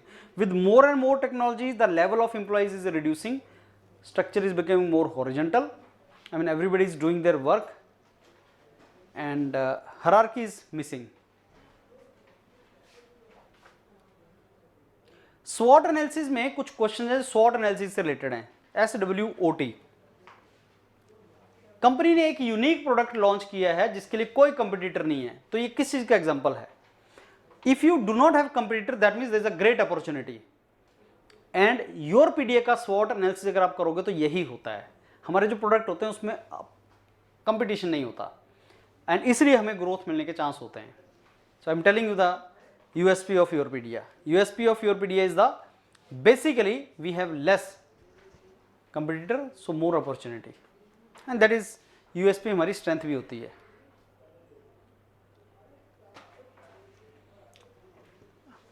If company is not focusing on training and skill enhancement of employees, तो what is the meaning of that?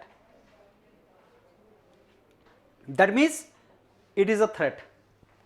अगर आप basically training नहीं दे रहे हो, employees की skill enhance नहीं कर रहे हो, it can be challenging, so it is a threat for you.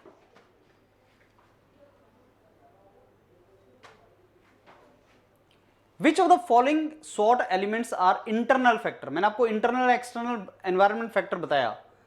तो स्ट्रेंथ एंड वीकनेस जो है वो इंटरनल होते हैं। Strength and weakness is of the organization. Strength and weakness individual होता है। जैसे मैं आपसे पूछता हूँ आपकी स्ट्रेंथ क्या है, वीकनेस क्या है, बोलोगे इंटरनल मैकेनिज्म है, वो इंटरनली है। लेकिन अगर मैं बोलता हूँ अपॉर्चुनिटी एंड थ्रेट, वो एक्सटर्नल है। तो स्ट्रेंथ एंड वीकनेस, स्वॉट में strength and weakness is internal, opportunity threat is external.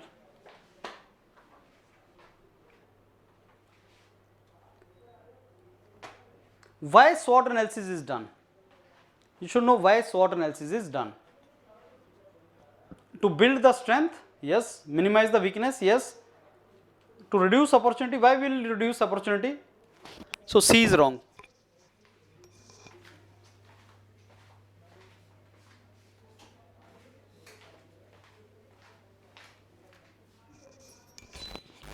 What should be the frequency of SWOT analysis? How frequently you should do SWOT analysis?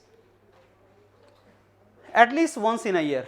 SWOT analysis should be done at least once in a year. It is very important that you do SWOT analysis at least once in a year.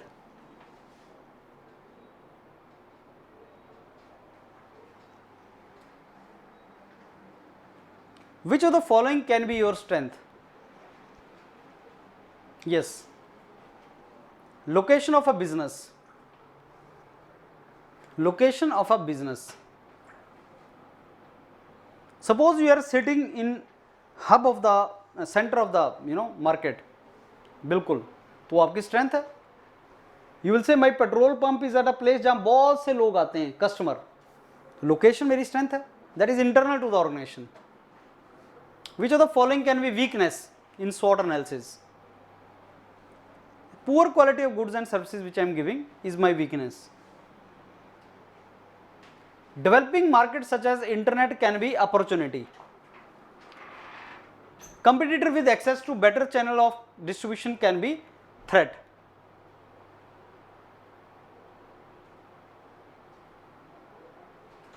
Which of the following can be opportunity? Moving into new market segment that offers improved profit. Damaged reputation is weakness.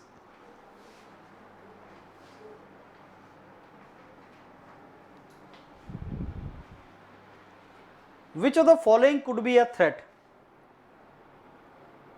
Changes in technology. Yes, technology is fast changing. जैसे जो लोगों ने online education को acquire कर लिया, offline education होती थी, conventional way of education होता था, जिन्होंने ऑनलाइन एजुकेशन को एक्वायर कर लिया वो सर्वाइव कर गए, हाइब्रिड मॉडल पे आ गए. जिन्होंने नहीं किया वो सर्वाइव नहीं कर पाए.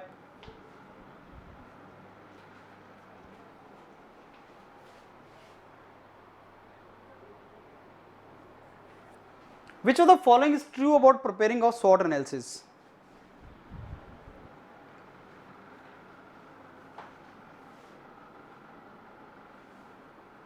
It should focus on where organization could be. Yes, it should focus on where organization could be. Focus करना चाहिए. SWOT analysis is objective, नहीं subjective भी होता है. It should be specific and avoid gray areas. वो सही है. Competitor is very important. Analysis of the competitor is very important in SWOT analysis. You should know your competitor and you should do the analysis of your competitor also.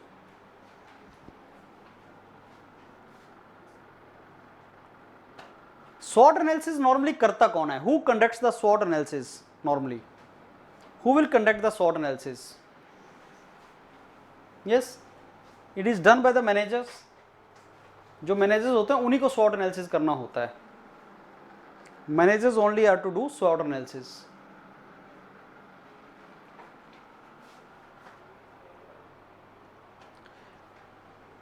NAPS कब introduce हुआ था? National apprentice promotion scheme, बहुत important scheme है NAPS. पहला काम तो ये करो कि सारे एक्रोनिम याद करो. NAPS कब इंट्रोड्यूस हुआ था इंडिया में?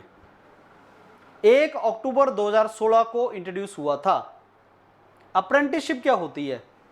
What do you understand by apprenticeship?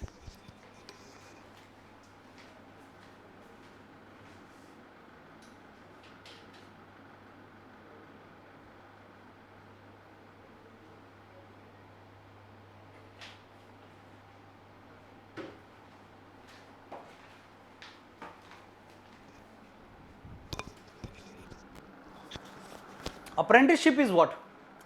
It is a formal training. Formal training जो आप करते हो, it's like a job only but training होती है. नेशनल अप्रेंटिसशिप प्रमोशन स्कीम बहुत इंपॉर्टेंट है फ्रेंड्स, अच्छे तरीके से करनी है. मोस्ट एफिशिएंट वे है स्किल एनहांस करने का, फॉर्मल ट्रेनिंग है ये. इंटर्नशिप भी होती है लेकिन अप्रेंटिसशिप थोड़ी सी इंटर्नशिप से ज़्यादा बड़ी होती है और उसमें पैसे मिलते हैं. अप्रेंटिसशिप में पैसे मिलते हैं, इंटर्नशिप में कई बार नहीं मिलते, और अप्रेंटिसशिप थोड़ा लंबे टाइम के लिए होती है. अप्रेंटिसशिप को कैसे प्रमोट करेंगे? 25% जो है पैसा वो गवर्नमेंट देगी, मैक्सिमम 1500 रुपये पर मंथ तक एम्प्लॉयर को। अप्रेंटिसशिप करवाता कौन है? एम्प्लॉयर करवाता है। मैंने बताया ना कि अप्रेंटिसशिप एक फॉर्मल ट्रेनिंग या जॉब ही होती है जो एम्प्लॉयर आपको पैसे देगा, लेकिन कम देगा, परमानेंट जॉब नहीं होती है, टेम्परेरी जॉब है। जैसे कॉन्ट्रैक्चुअल जॉब, अप्रेंटिसशिप, ट्रेनिंग, अलग अलग नाम है ये। फ्रेशर को 7500 रुपये तक। 1 अक्टूबर 2016 से इंप्लीमेंट हो रही है। और स्टेट अप्रेंटिसशिप एडवाइजर या regional director of apprenticeship implementing agencies हैं। कई बार मैंने डिस्कस किया है कि नेशनल स्किल डेवलपमेंट कॉर्पोरेशन वगैरह जो है वो इंप्लीमेंटिंग बॉडीज हैं। तो वैसे स्टेट अप्रेंटिसशिप एडवाइजर या regional director of apprenticeship agencies हैं। ऑब्जेक्टिव क्या है स्कीम का? मेन ऑब्जेक्टिव स्कीम का है अप्रेंटिसशिप ट्रेनिंग को डेवलप करना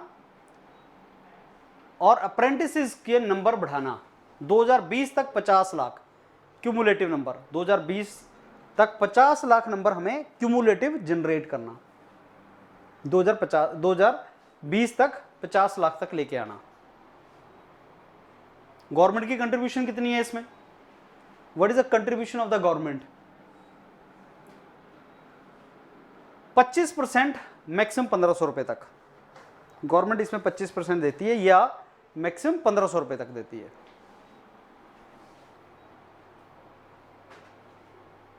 इस स्कीम के कंपोनेंट क्या हैं? नैप्स के कंपोनेंट क्या हैं? 2 कंपोनेंट हैं। 25% स्टाइपेंड, 1500 रुपए तक per month maximum. Basic training के टाइम पे नहीं दिया जाएगा। और अगर कोई फ्रेशर है जिसको पहले बेसिक ट्रेनिंग नहीं मिली है, तो उसको बेसिक ट्रेनिंग 7500 रुपए तक मिलेगी, मैक्सिमम 500 घंटे 3 मंथ तक। ये 7500 रुपये बेसिक ट्रेनिंग के, मैक्सिमम 3 मंथ तक। और उसके बाद 1500 रुपये पर मंथ जब अप्रेंटिसशिप करेगा गवर्नमेंट देगी 25%। इसका मतलब 1/4 1500 रुपया है।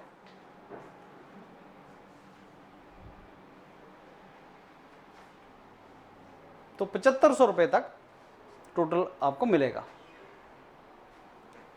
विच is not true related to NAPS. Basic training के टाइम पे स्टाइपेंड सपोर्ट नहीं मिलती फॉर फ्रेशर। अगर फ्रेशर है तो बेसिक ट्रेनिंग पे नहीं मिलेगी।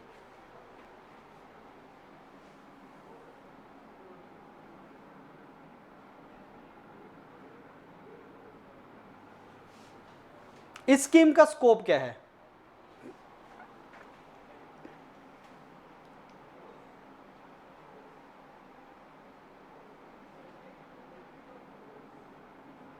ग्रेजुएट, टेक्नीशियन, वोकेशनल अप्रेंटिस को ये कवर नहीं करती। टारगेट ये है कि 5 लाख अप्रेंटिस 16-17 तक, 10 लाख 17-18 तक, 15 लाख 18-19 तक और 20 लाख 19-20 तक। तो टोटल 50 लाख अप्रेंटिस करने हैं 2020 तक। ये थी स्कीम में ये था कि तो टोटल हमें इतने लाख करनी है।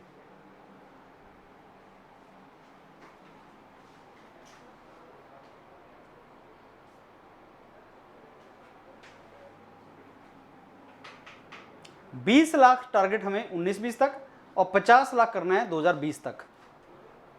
इंप्लीमेंटिंग एजेंसीज कौन है इसकी? मैंने आपको पहले बता दिया, RDATs एंड SAS। और डायरेक्टर जनरल ऑफ ट्रेनिंग एक बॉडी है जो ट्रेनिंग करवाती है, और regional director of apprentice training जो है वो डायरेक्टर जनरल ऑफ ट्रेनिंग के अंडर आते हैं, और ये सेंट्रल PSUs के लिए है। State apprentice adviser state public sectors के लिए है। तो ये नैप्स के जो इंप्लीमेंटिंग एजेंसीज हैं वो ये हैं।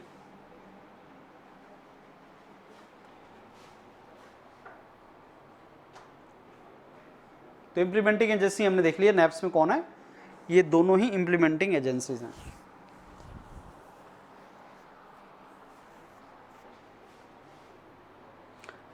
बाकी जो स्कीम्स है उसके साथ भी इसका इंटीग्रेशन है, जैसे प्रधानमंत्री कौशल विकास योजना वगैरह के साथ भी इसका इंटीग्रेशन है।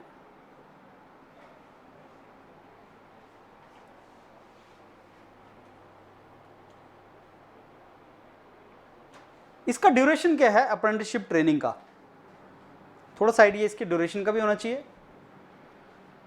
Basic training, on the job training, दो पार्ट हैं इसके, basic training, on the job या प्रैक्टिकल ट्रेनिंग।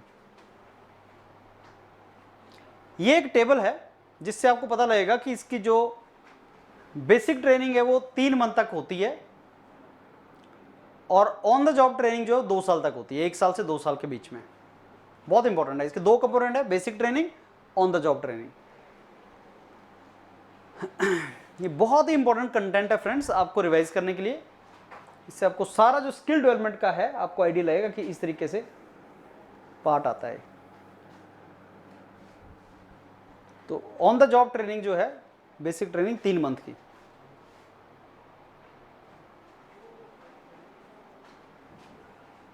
ड्यूरेशन कितना है अप्रेंटिसशिप का, जॉब का? मैक्सिमम 2 साल। बेसिक ट्रेनिंग के लिए गवर्नमेंट कितना पैसा देती है? मैक्सिमम 7500 रुपया, मैक्सिमम 7500 रुपीज।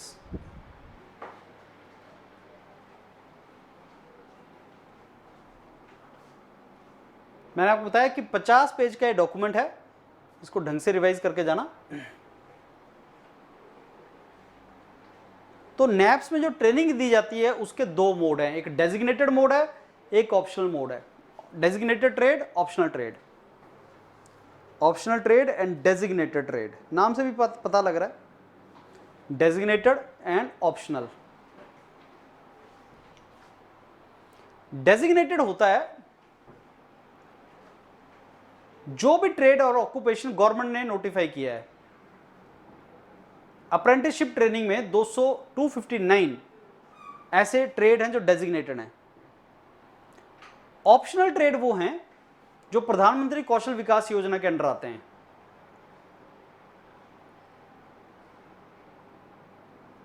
और ये इंप्लॉयर क्रिएट करता है, तो गवर्नमेंट करती है डेजिग्नेटेड, ऑप्शनल करता है इंप्लॉयर। इंप्लॉयर जो ऑप्शनल को क्रिएट करता है।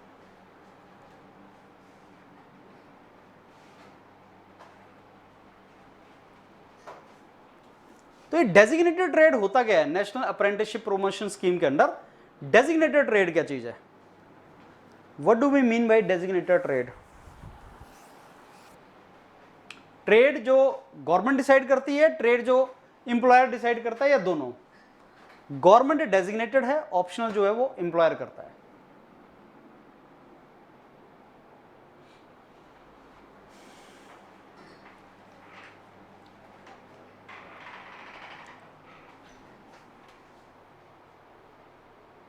Modular employable scheme MES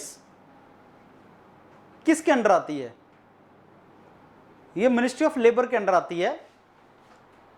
modular employable scheme बोलते हैं इसको, स्किल, मॉड्यूलर एम्प्लॉयबल स्किल। ये डिमांड ड्रिवन होती है, short term training course. Ministry of labour ये देखती है कि किस चीज की डिमांड इस टाइम पे ज्यादा है, किस चीज को हमें प्रोवाइड करना है और डिमांड किस चीज की है। तो जिस चीज की डिमांड होती है, जिसको हमें प्रोवाइड करना होता है, वो मॉड्यूलर एम्प्लॉयबल स्किल के अंडर आ जाता है। मॉड्यूलर एम्प्लॉयबल स्किल के अंडर उसको डाल देते हैं मिनिस्ट्री ऑफ लेबर, कि जिसकी डिमांड ड्रिवन है। ये सबसे इंपॉर्टेंट है, demand driven short term training, ministry of labour. Short term होती है ट्रेनिंग और जिस चीज की डिमांड है उसके बेस पे ट्रेनिंग दे दी जाती है। मैंने आपको बताया कि एक्रोनिम याद रखने। NCVT क्या चीज है? अब national council for vocational training. NCVT means national council for vocational training. है क्या चीज? वोकेशनल ट्रेनिंग और एजुकेशनल प्रोग्राम को देखने वाला जो अपेक्स बॉडी है वो है national council for vocational training, NCVT। Important है ये, यहां से क्वेश्चन बन सकता है। National council for vocational training. National council for vocational training बना कब था? कब इसको बनाया गया था? 5 दिसंबर 2018 को। ये अपेक्स बॉडी है जो ट्रेनिंग को एंश्योर करती है, national council for vocational training.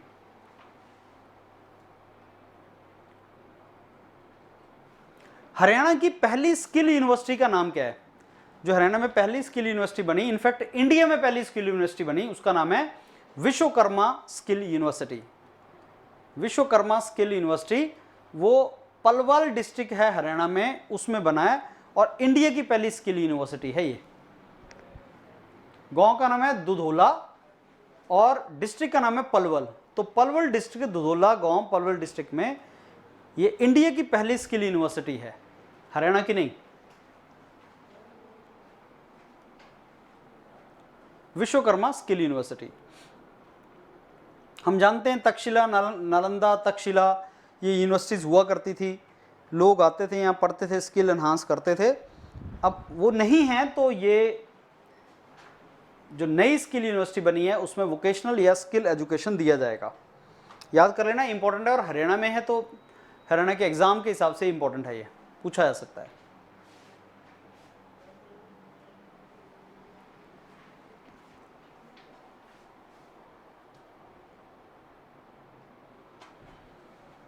Value क्या चीज है? वैल्यू एनालिसिस है आपके सिलेबस में। वैल्यू डिफाइन कैसे करते हैं? Function divided by cost. ये मोबाइल की वैल्यू क्या है? काम क्या है इसका? फंक्शन क्या है? कॉस्ट कितनी है? फंक्शन है मैंने फोन सुनना, व्हाट्सएप चलाना है, वीडियो देख लूंगा, रिकॉर्ड कर दूंगा, कुछ है कितना? 10,000 रुपये का।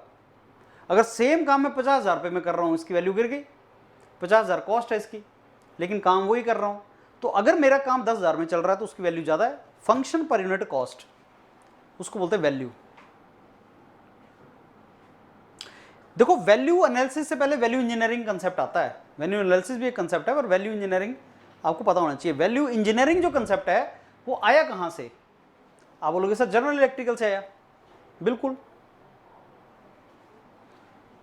कौन सी डेफिनेशन है वैल्यू इंजीनियरिंग की? जो आपका दे रखे हैं 4 चॉइस, इसमें वैल्यू इंजीनियरिंग डेफिनेशन बताओ कौन सी है?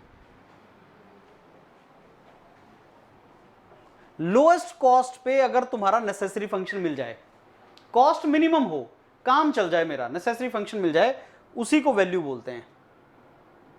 किस चीज पे फोकस करती है ये? फंक्शनैलिटी, क्या फंक्शन होना चाहिए, yes. Cost, yes. Exchange value, yes. Exchange value क्या है कि मतलब अगर ये नहीं तो ये, अगर ये काम ऐसे नहीं हो सकता तो ऐसे हो जाए, उसको एक्सचेंज वैल्यू बोलते हैं। तो ये तीनों उसमें आती हैं, इसलिए वैल्यू इंजीनियरिंग इन तीनों पे फोकस करता है। अगर हमसे पूछे वैल्यू इंजीनियरिंग है क्या, फिर what do we understand by value engineering? Necessary functions को सबसे कम कॉस्ट पे देना ही वैल्यू इंजीनियरिंग है। हमें देखना है कि कौन से मटेरियल का अल्टरनेट हम यूज करें बिना फंक्शनैलिटी को कंप्रोमाइज करें। आपने देखा होगा इलेक्ट्रॉनिक की कोई भी चीज लॉन्च होती है तो बहुत महंगी होती है शुरू में, फिर उसकी कॉस्ट कम हो जाती है, लेकिन फंक्शनैलिटी कंप्रोमाइज नहीं होती, फंक्शनैलिटी वही रहती है, कॉस्ट उसकी कम हो जाती है। फंक्शनैलिटी सेम रहती है, कॉस्ट कम हो जाती है, तो उसकी वैल्यू कम नहीं होती, क्योंकि हम अल्टरनेट मटेरियल यूज कर लेते हैं, हम अच्छे मटेरियल यूज कर लेते हैं, हमारे पास और ऑप्शन आ जाती हैं, तो उसकी वैल्यू कम नहीं होती।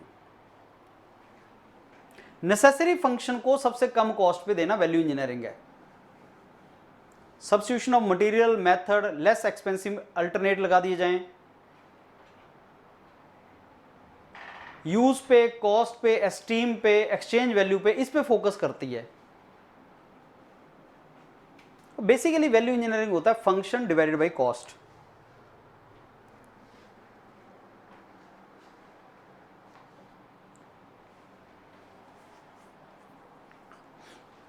वैल्यू इंजीनियरिंग होता है कि जो प्रेजेंट प्रोडक्ट है उसका डिजाइन फेज में ही उसको ऑब्जर्व करना और ये देखना कि क्या हम इसका अल्टरनेट जो सस्ता है उसको यूज कर सकते हैं।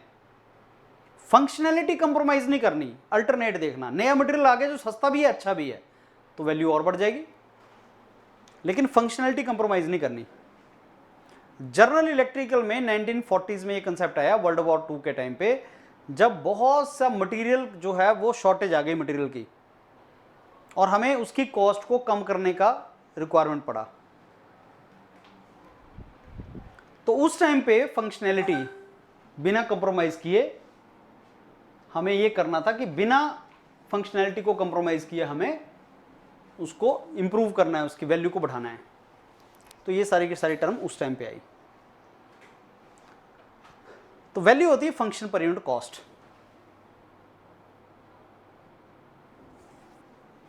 वैल्यू एनालिसिस और वैल्यू इंजीनियरिंग में रिलेशन है फ्रेंड्स।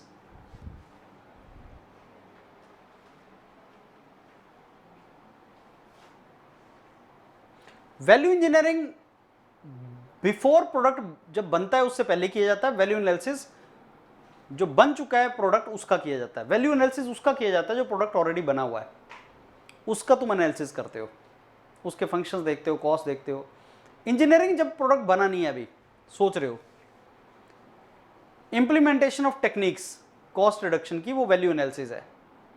हम कैसे इस प्रोडक्ट की कॉस्ट को अब कम करें, वो वैल्यू एनालिसिस है। वैल्यू इंजीनियरिंग नए प्रोडक्ट पे भी करते हैं, ऑलरेडी एग्जिस्टिंग प्रोडक्ट पे भी करते हैं। तो दोनों ही मेथड जो है वो प्रोडक्ट कॉस्ट ऑप्टिमाइजेशन से रिलेटेड है।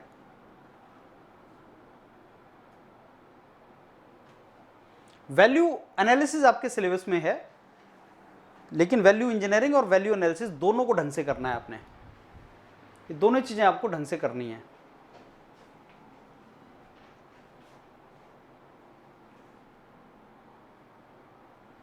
Value engineering implementation similar type की टेक्निक्स का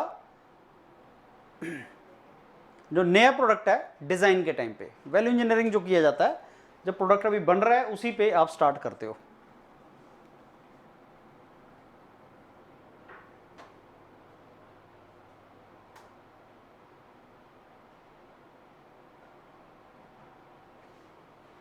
So value analysis, as I told you, already product is existing and now I want to reduce its cost. That is called value analysis.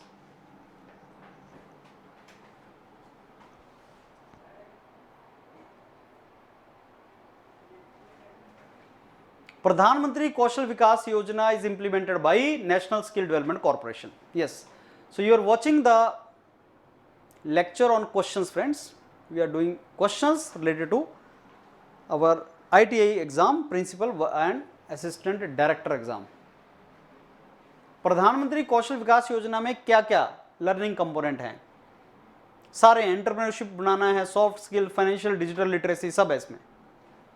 And I am very sure you will do this particular part. Flagship program है ministry of skill development and entrepreneurship का, implemented by national skill development corporation. Government only will bear the expenditure of training and assessment. Industry relevant skill is to be provided to youth. There are certain components like recognition of prior learning, national skill qualification framework. These things are, the training is as per national skill qualification framework. Training centers are also there जिनका नाम है प्रधानमंत्री कौशल केंद्र।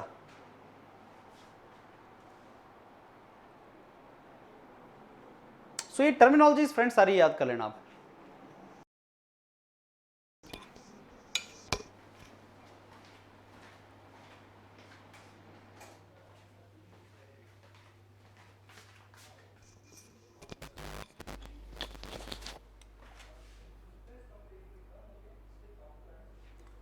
India में कितने ITIs हैं? What do you think are number of ITIs in India? Approximately 15,000। और हरियाणा में government 200 के आसपास, 190 to 200, and private 200 to 220, that is in Haryana. So approximately 400। India में 15,000। Vocational training is mentioned in the concurrent list. So in the constitution schedule 7 there are 3 lists: state list, union list, concurrent list. All state wise subjects are in state list, center subjects are in union list, and those subjects on which center और state दोनों law बना सकता है वो concurrent list में। Education concurrent list में है, vocational education भी concurrent list में है। Day to day administration ITI का कौन देखता है? सेंट्रल गवर्नमेंट, स्टेट गवर्नमेंट, या कोई और मिनिस्ट्री देखती है? Answer is state government. Craftsman training scheme government of India ने कब इंट्रोड्यूस की थी? क्राफ्ट्समैन ट्रेनिंग स्कीम कब इंट्रोड्यूस हुआ था? 1950 में। बहुत इंपॉर्टेंट ट्रेनिंग स्कीम है ये, 1950 में। पर्पस इसका यह था कि स्किल्ड वर्कर मिलते रहे अलग अलग ट्रेड्स के लिए डोमेस्टिक इंडस्ट्री को। Craftsman, there two things. Craftsman means people जिनको तुम आईटीआई में ट्रेन करते हो, जिन यूथ को तुम आईटीआई के अंदर ट्रेन करते हो उनको क्राफ्टमैन बोलते हो। दो टर्म है, क्राफ्टमैन एंड क्राफ्टमैन ट्रेनर।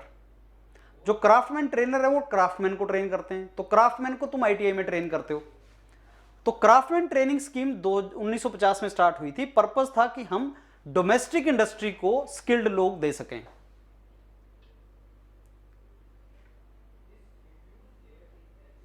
और वोकेशनल ट्रेनिंग में बहुत इंपॉर्टेंट स्कीम है।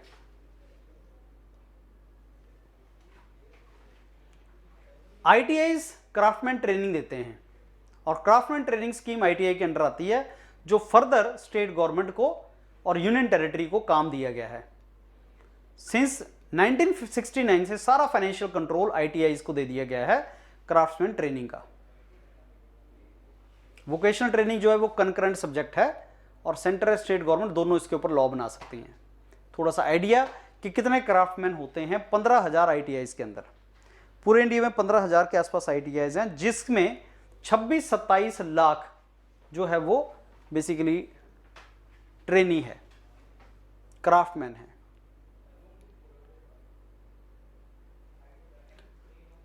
क्राफ्टमैन ट्रेनी अलग है और क्राफ्टमैन इंस्ट्रक्टर ट्रेनी अलग है। क्राफ्टमैन इंस्ट्रक्टर मींस जो क्राफ्टमैन को ट्रेनिंग देगा। Craftsman instructor training director general training के अंडर आता है। तो क्राफ्टमैन ट्रेनिंग किसका काम था? आईटीआई का। और क्राफ्टमैन इंस्ट्रक्टर किसका काम है? डायरेक्टर जनरल ट्रेनिंग का।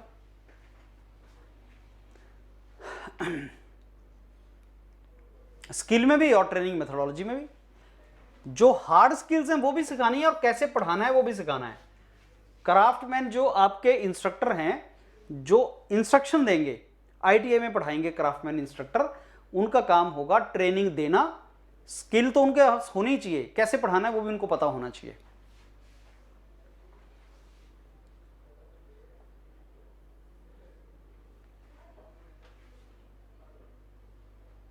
जितने भी आईटीआईज के अंदर ट्रेनी होते हैं वो क्राफ्टमैन ट्रेंड होते हैं, वो सीआईटीएस ट्रेंड होते हैं वो, और नेशनल स्किल ट्रेनिंग इंस्टीट्यूट में उनकी ट्रेनिंग चलती है। National skill institute training institutes. ये सारे के सारे मैंने लेक्चर्स अलग से भी कवर किए हैं, उनको जरूर सुनना आप, जो अलग से लेक्चर हैं। आज का तो हमारा लेक्चर क्वेश्चंस के ऊपर है, जिसमें आपको क्वेश्चन बैंक मिल जाए, लेकिन ये हमने अलग से सारे कवर किए हैं।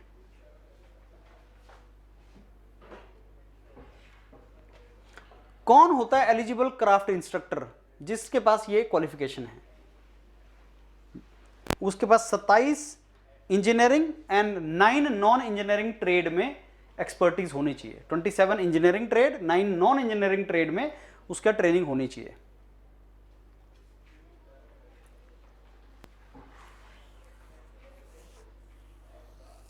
इंस्ट्रक्टर्स को कौन इंस्टीट्यूट है जो ट्रेनिंग इंपार्ट करती है? Which of the following institute provide training to instructors in ITIs? National skill training institute, बहुत इंपॉर्टेंट है। National skill training institute, national skill training institutes होती हैं ये। डायरेक्टर जनरल ट्रेनिंग मैंने आपको बताया ministry of skill development and entrepreneurship के under आता है, और ये मेन अपेक्स ऑर्गेनाइजेशन है जो बेसिकली ट्रेनिंग के साथ डील करता है। डायरेक्टर जनरल ट्रेनिंग बहुत इंपॉर्टेंट इंस्टीट्यूट है जो ट्रेनिंग के साथ डील करता है। But ITIs director general training के अंडर नहीं आते, वो गवर्नमेंट या यूनियन टेरिटरी एडमिनिस्ट्रेशन के अंडर आते हैं। डायरेक्टर जनरल ट्रेनिंग कुछ वोकेशनल ट्रेनिंग स्कीम्स सेंटर्स को भी चलाता है। डायरेक्टर जनरल ट्रेनिंग का काम है पॉलिसीज बनाना, स्टैंडर्ड ऑपरेटिंग प्रोसीजर बनाना, ट्रेनिंग के लिए इंस्ट्रक्टर को ट्रेन करना, टेस्टिंग और असेसमेंट का काम है डायरेक्टर जनरल ट्रेनिंग का। ट्रेनिंग देना किसको? इंस्ट्रक्टर्स को। और वो इंस्ट्रक्टर फिर आगे जाके आईटीआईज के अंदर क्राफ्टमैन को ट्रेनिंग देते हैं। तो डायरेक्टर जनरल ट्रेनिंग के मेजर फंक्शंस क्या हैं? Policies, norm, standard, vocational training, इनको ये सब ट्रेनिंग देना। ये सारे के सारे काम हैं डायरेक्टर जनरल ट्रेनिंग के। ये हमने अलग से एक लेक्चर में कवर किया है एंड आई एम श्योर आप वो लेक्चर सुनेंगे और आप उसकी तैयारी करेंगे।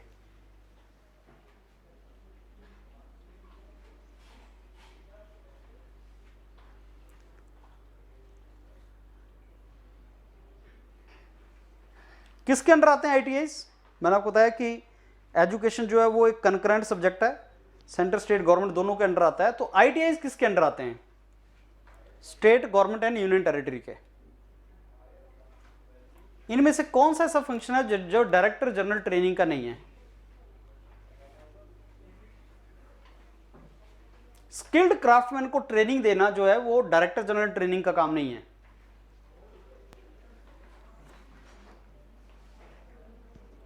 पॉलिसीज बनाना, नॉर्म, स्टैंडर्ड बनाना, वोकेशनल ट्रेनिंग देना, ये इसका काम है।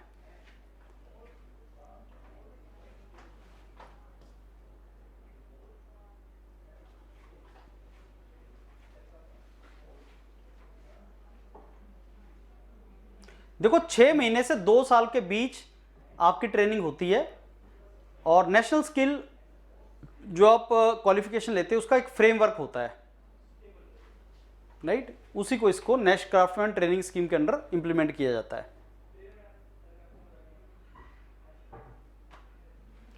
जो मध्य प्रदेश पब्लिक सर्विस कमीशन में कुछ एग्जाम में क्वेश्चन आए थे इससे रिलेटेड, वो आपको यहां शेयर कर देता हूं। क्राफ्टमैन ट्रेनिंग स्कीम इंट्रोड्यूस हुई थी 1950 में। क्वेश्चन आया था मध्य प्रदेश पब्लिक सर्विस कमीशन का जो आईटीआई का एग्जाम हुआ उसमें क्वेश्चन आया था कि क्राफ्टमैन ट्रेनिंग स्कीम गवर्नमेंट ने कब इंट्रोड्यूस की थी, पर्पस क्या था?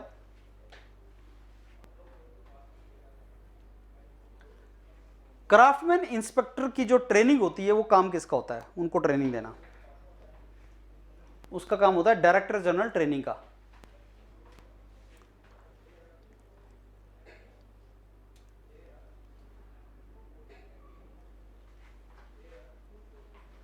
देखो वोकेशनल एजुकेशन जो इंडिया में आई ना उसका एक इवोल्यूशन है। वोकेशनल एजुकेशन बहुत पहले से है, जब अंग्रेज जब यहां पे इंडिया में रूल कर रहे थे वोकेशनल एजुकेशन उसके टाइम से आई है। तो कोई बड़ी बात नहीं, वोकेशनल एजुकेशन जब में आपका तो सिलेबस में है वोकेशनल एजुकेशन, वहां से क्वेश्चन पूछे। तो वुड्स डिस्पैच आया था 1854 में और उसने सबसे पहले बोला था कि भाई साहब वोकेशनल एजुकेशन की रिक्वायरमेंट है। तो सबसे पहले वुड्स जो एजुकेशन डिस्पैच, वुड्स डिस्पैच 1854। फिर इंडियन एजुकेशन कमीशन बनाया था हंटर ने 1882 में, उसमें भी ये बात रखी गई थी। हंटर कमीशन में भी, इंडियन एजुकेशन कमीशन में भी ये बात रखी गई थी। बट वुड्स डिस्पैच 1854 में आया था। इनमें से कौन सी ऐसी कमेटी है जो वोकेशनल एजुकेशन के साथ लिंक्ड नहीं है, जो वोकेशनल एजुकेशन सिस्टम के साथ नहीं लिंक्ड है? वुड्स डिस्पैच हमने देख लिया, हंटर कमीशन देख लिया, सपुरू कमेटी भी है, मकौले नहीं है, वोकेशनल एजुकेशन के साथ नहीं है। ये नाम याद करते जाओ, हरतोग 1929, सपुरू 1934, अब इंडियन आ गए लोग, वुड अबॉट 1936, सर्जेंट रिपोर्ट 1944। ये कुछ नाम है, कुछ इंपॉर्टेंट है, कुछ इंपॉर्टेंट नहीं है। जैसे वुड्स सबसे पहले तो इंपॉर्टेंट आ गया, बहुत से ऐसे स्कीम्स हैं जो इंपॉर्टेंट नहीं है, कुछ इंपॉर्टेंट है। देखो जितनी अच्छी तैयारी क्वेश्चंस करके हो सकती है ना, उतनी अच्छी तैयारी नहीं हो सकती। तो अगर आप ऑब्जेक्टिव टाइप की कर रहे हैं, प्री की कर रहे हैं तो क्वेश्चन लगा के करो, मेंस की कर रहे हैं तो क्वेश्चन लगा के करो।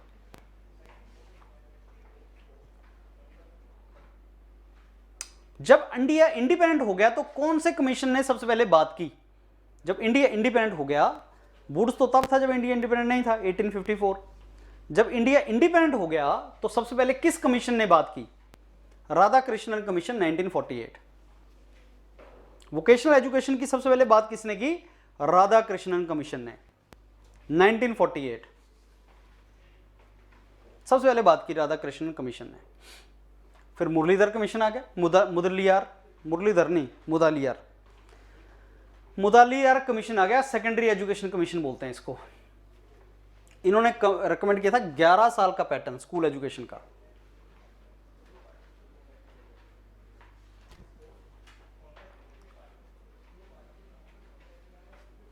ऐसा कौन सा कमीशन था जिसने 10+2+3 को रिकमेंड किया था? कोठारी कमीशन। इन्होंने ये बात बोली थी कि जो एजुकेशन है वो 10+2+3 पैटर्न पे होनी चाहिए, और एजुकेशन को इन्होंने कंट्री की डेवलपमेंट के साथ जोड़ दिया था। पहले 10 साल तो सारे एक ही चीज पढ़ेंगे, उसके बाद डाइवर्सिफिकेशन हो जाएगी, जो आज हम फॉलो करते हैं। एजुकेशन और नेशनल डेवलपमेंट की बात इन्होंने बोला था, destiny of India is now being shaped in her classrooms, कि डेस्टिनी जो है वो क्लासरूम में शेप होगी। अब क्लासरूम ही नहीं रहे, अब लोग ऑनलाइन पढ़ रहे हैं। ये कोठारी कमीशन था 1944, 64, 66।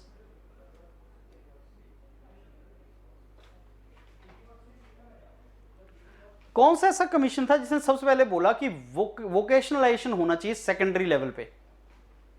कोठारी कमीशन ने बोला था ये भी। और कोठारी कमीशन के बेस पे ही नेशनल एजुकेशन पॉलिसी 1968 बनी थी। कोठारी कमीशन बहुत इंपॉर्टेंट कमीशन है। नेशनल एजुकेशन पॉलिसी सबसे पहले जो बनी थी 1968 बनी थी, फिर 86 बनी थी, और अब प्रेजेंटली 2000 है। तो कोठारी कमीशन ने सबसे पहले बोला था कि वोकेशनल एजुकेशन सेकेंडरी लेवल पे होनी चाहिए।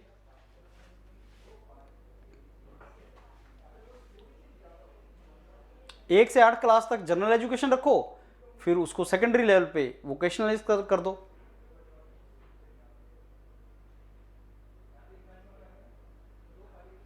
+2 के बाद 50% बच्चों को वोकेशनल एजुकेशन की तरफ भेज दिया जाना चाहिए। सबसे पहले नेशनल एजुकेशन पॉलिसी आई 1968 में।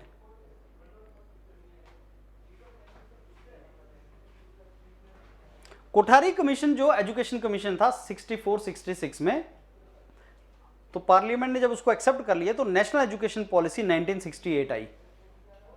तो नेशनल एजुकेशन पॉलिसी 1968 उसी टाइम पे आई थी, उसी से उसका रिलेशन था, जो बेसिकली वोकेशनल एजुकेशन से उसका लिंक था।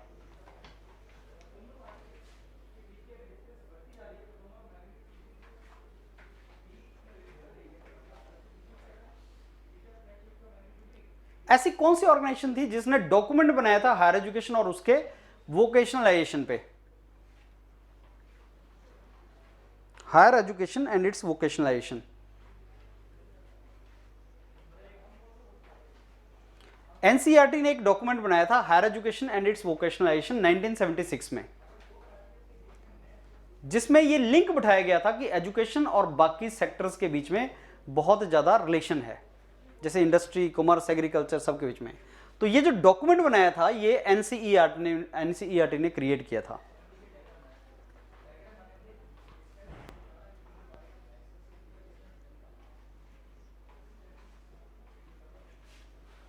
इनमें से ऐसा कौन सा वर्किंग ग्रुप था जिसने वोकेशनल एजुकेशन पे बहुत ज्यादा काम किया? Kulandai Swamy working group, national working group on vocationalisation of education, और ये मिनिस्ट्री ऑफ एजुकेशन ने बनाया था, और इसके लीड कर रहे थे Kulandai Swamy, if I am pronouncing properly. 1985 में देखो, कोठारी कमीशन आया 64 से 66 और नेशनल एजुकेशन पॉलिसी बनी 1968 पहली। उसके बाद ये कमीशन आया और उसके बाद 1986 में सेकंड नेशनल एजुकेशन पॉलिसी आई। तो 3 नेशनल एजुकेशन पॉलिसीज हैं जो मैंने आपको बताई, थोड़ा सा याद रखना। और वो तीनों एजुकेशनल पॉलिसीज किसके बेस पे आई हैं वो भी याद रखना। नेशनल एजुकेशन पॉलिसी 2020 हम डिटेल में करेंगे।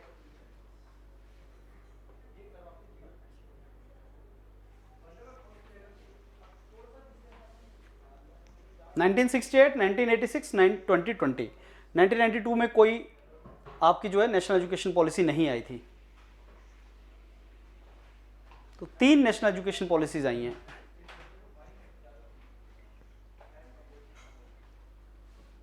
एक सिनर्जी ग्रुप बना था वोकेशनल एजुकेशन पे, मिनिस्ट्री ऑफ एचआरडी, अब इसका नाम है मिनिस्ट्री ऑफ एजुकेशन।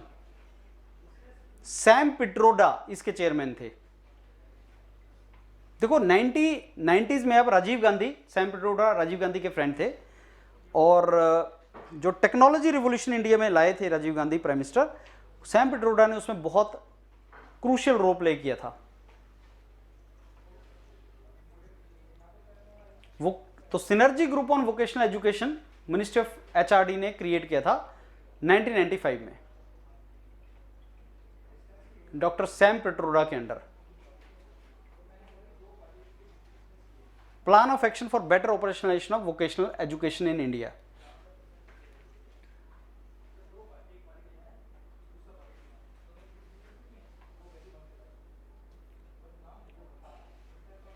सबसे पहले लाइफ लॉन्ग लर्निंग का कंसेप्ट कब दिया गया?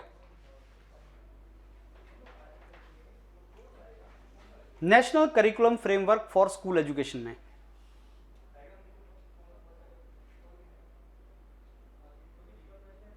लाइफ लॉन्ग लर्निंग की बात दी गई कि learning should be life long, और वैसा हो भी गया अब, क्योंकि आज हर फील्ड में आपको स्किल चाहिए। अगर मैं टीचिंग की बात करूं तो गॉन आर द डेज जब टीचर एक सब्जेक्ट पढ़ता था और पूरी लाइफ उसी को निकाल देता था।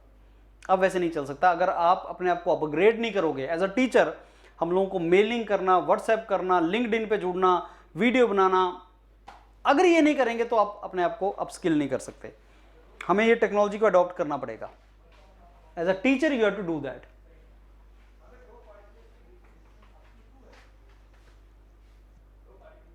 मल्टीपल एंट्री मल्टीपल एग्जिट सबसे पहले कब यूज हुआ था? आज नेशनल एजुकेशन पॉलिसी 2020 का पार्ट है ये,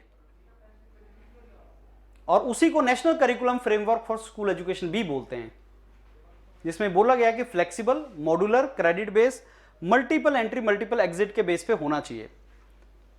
और इसी से नेशनल एजुकेशन पॉलिसी 2020 की अगली जर्नी स्टार्ट होती है।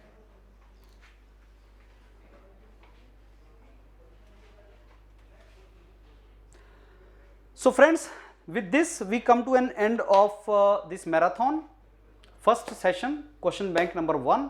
अगर आप कोई भी तरह का स्किल एग्जाम लिख रहे हो इंडिया के अंदर, योरपीडी इज द प्लेटफॉर्म।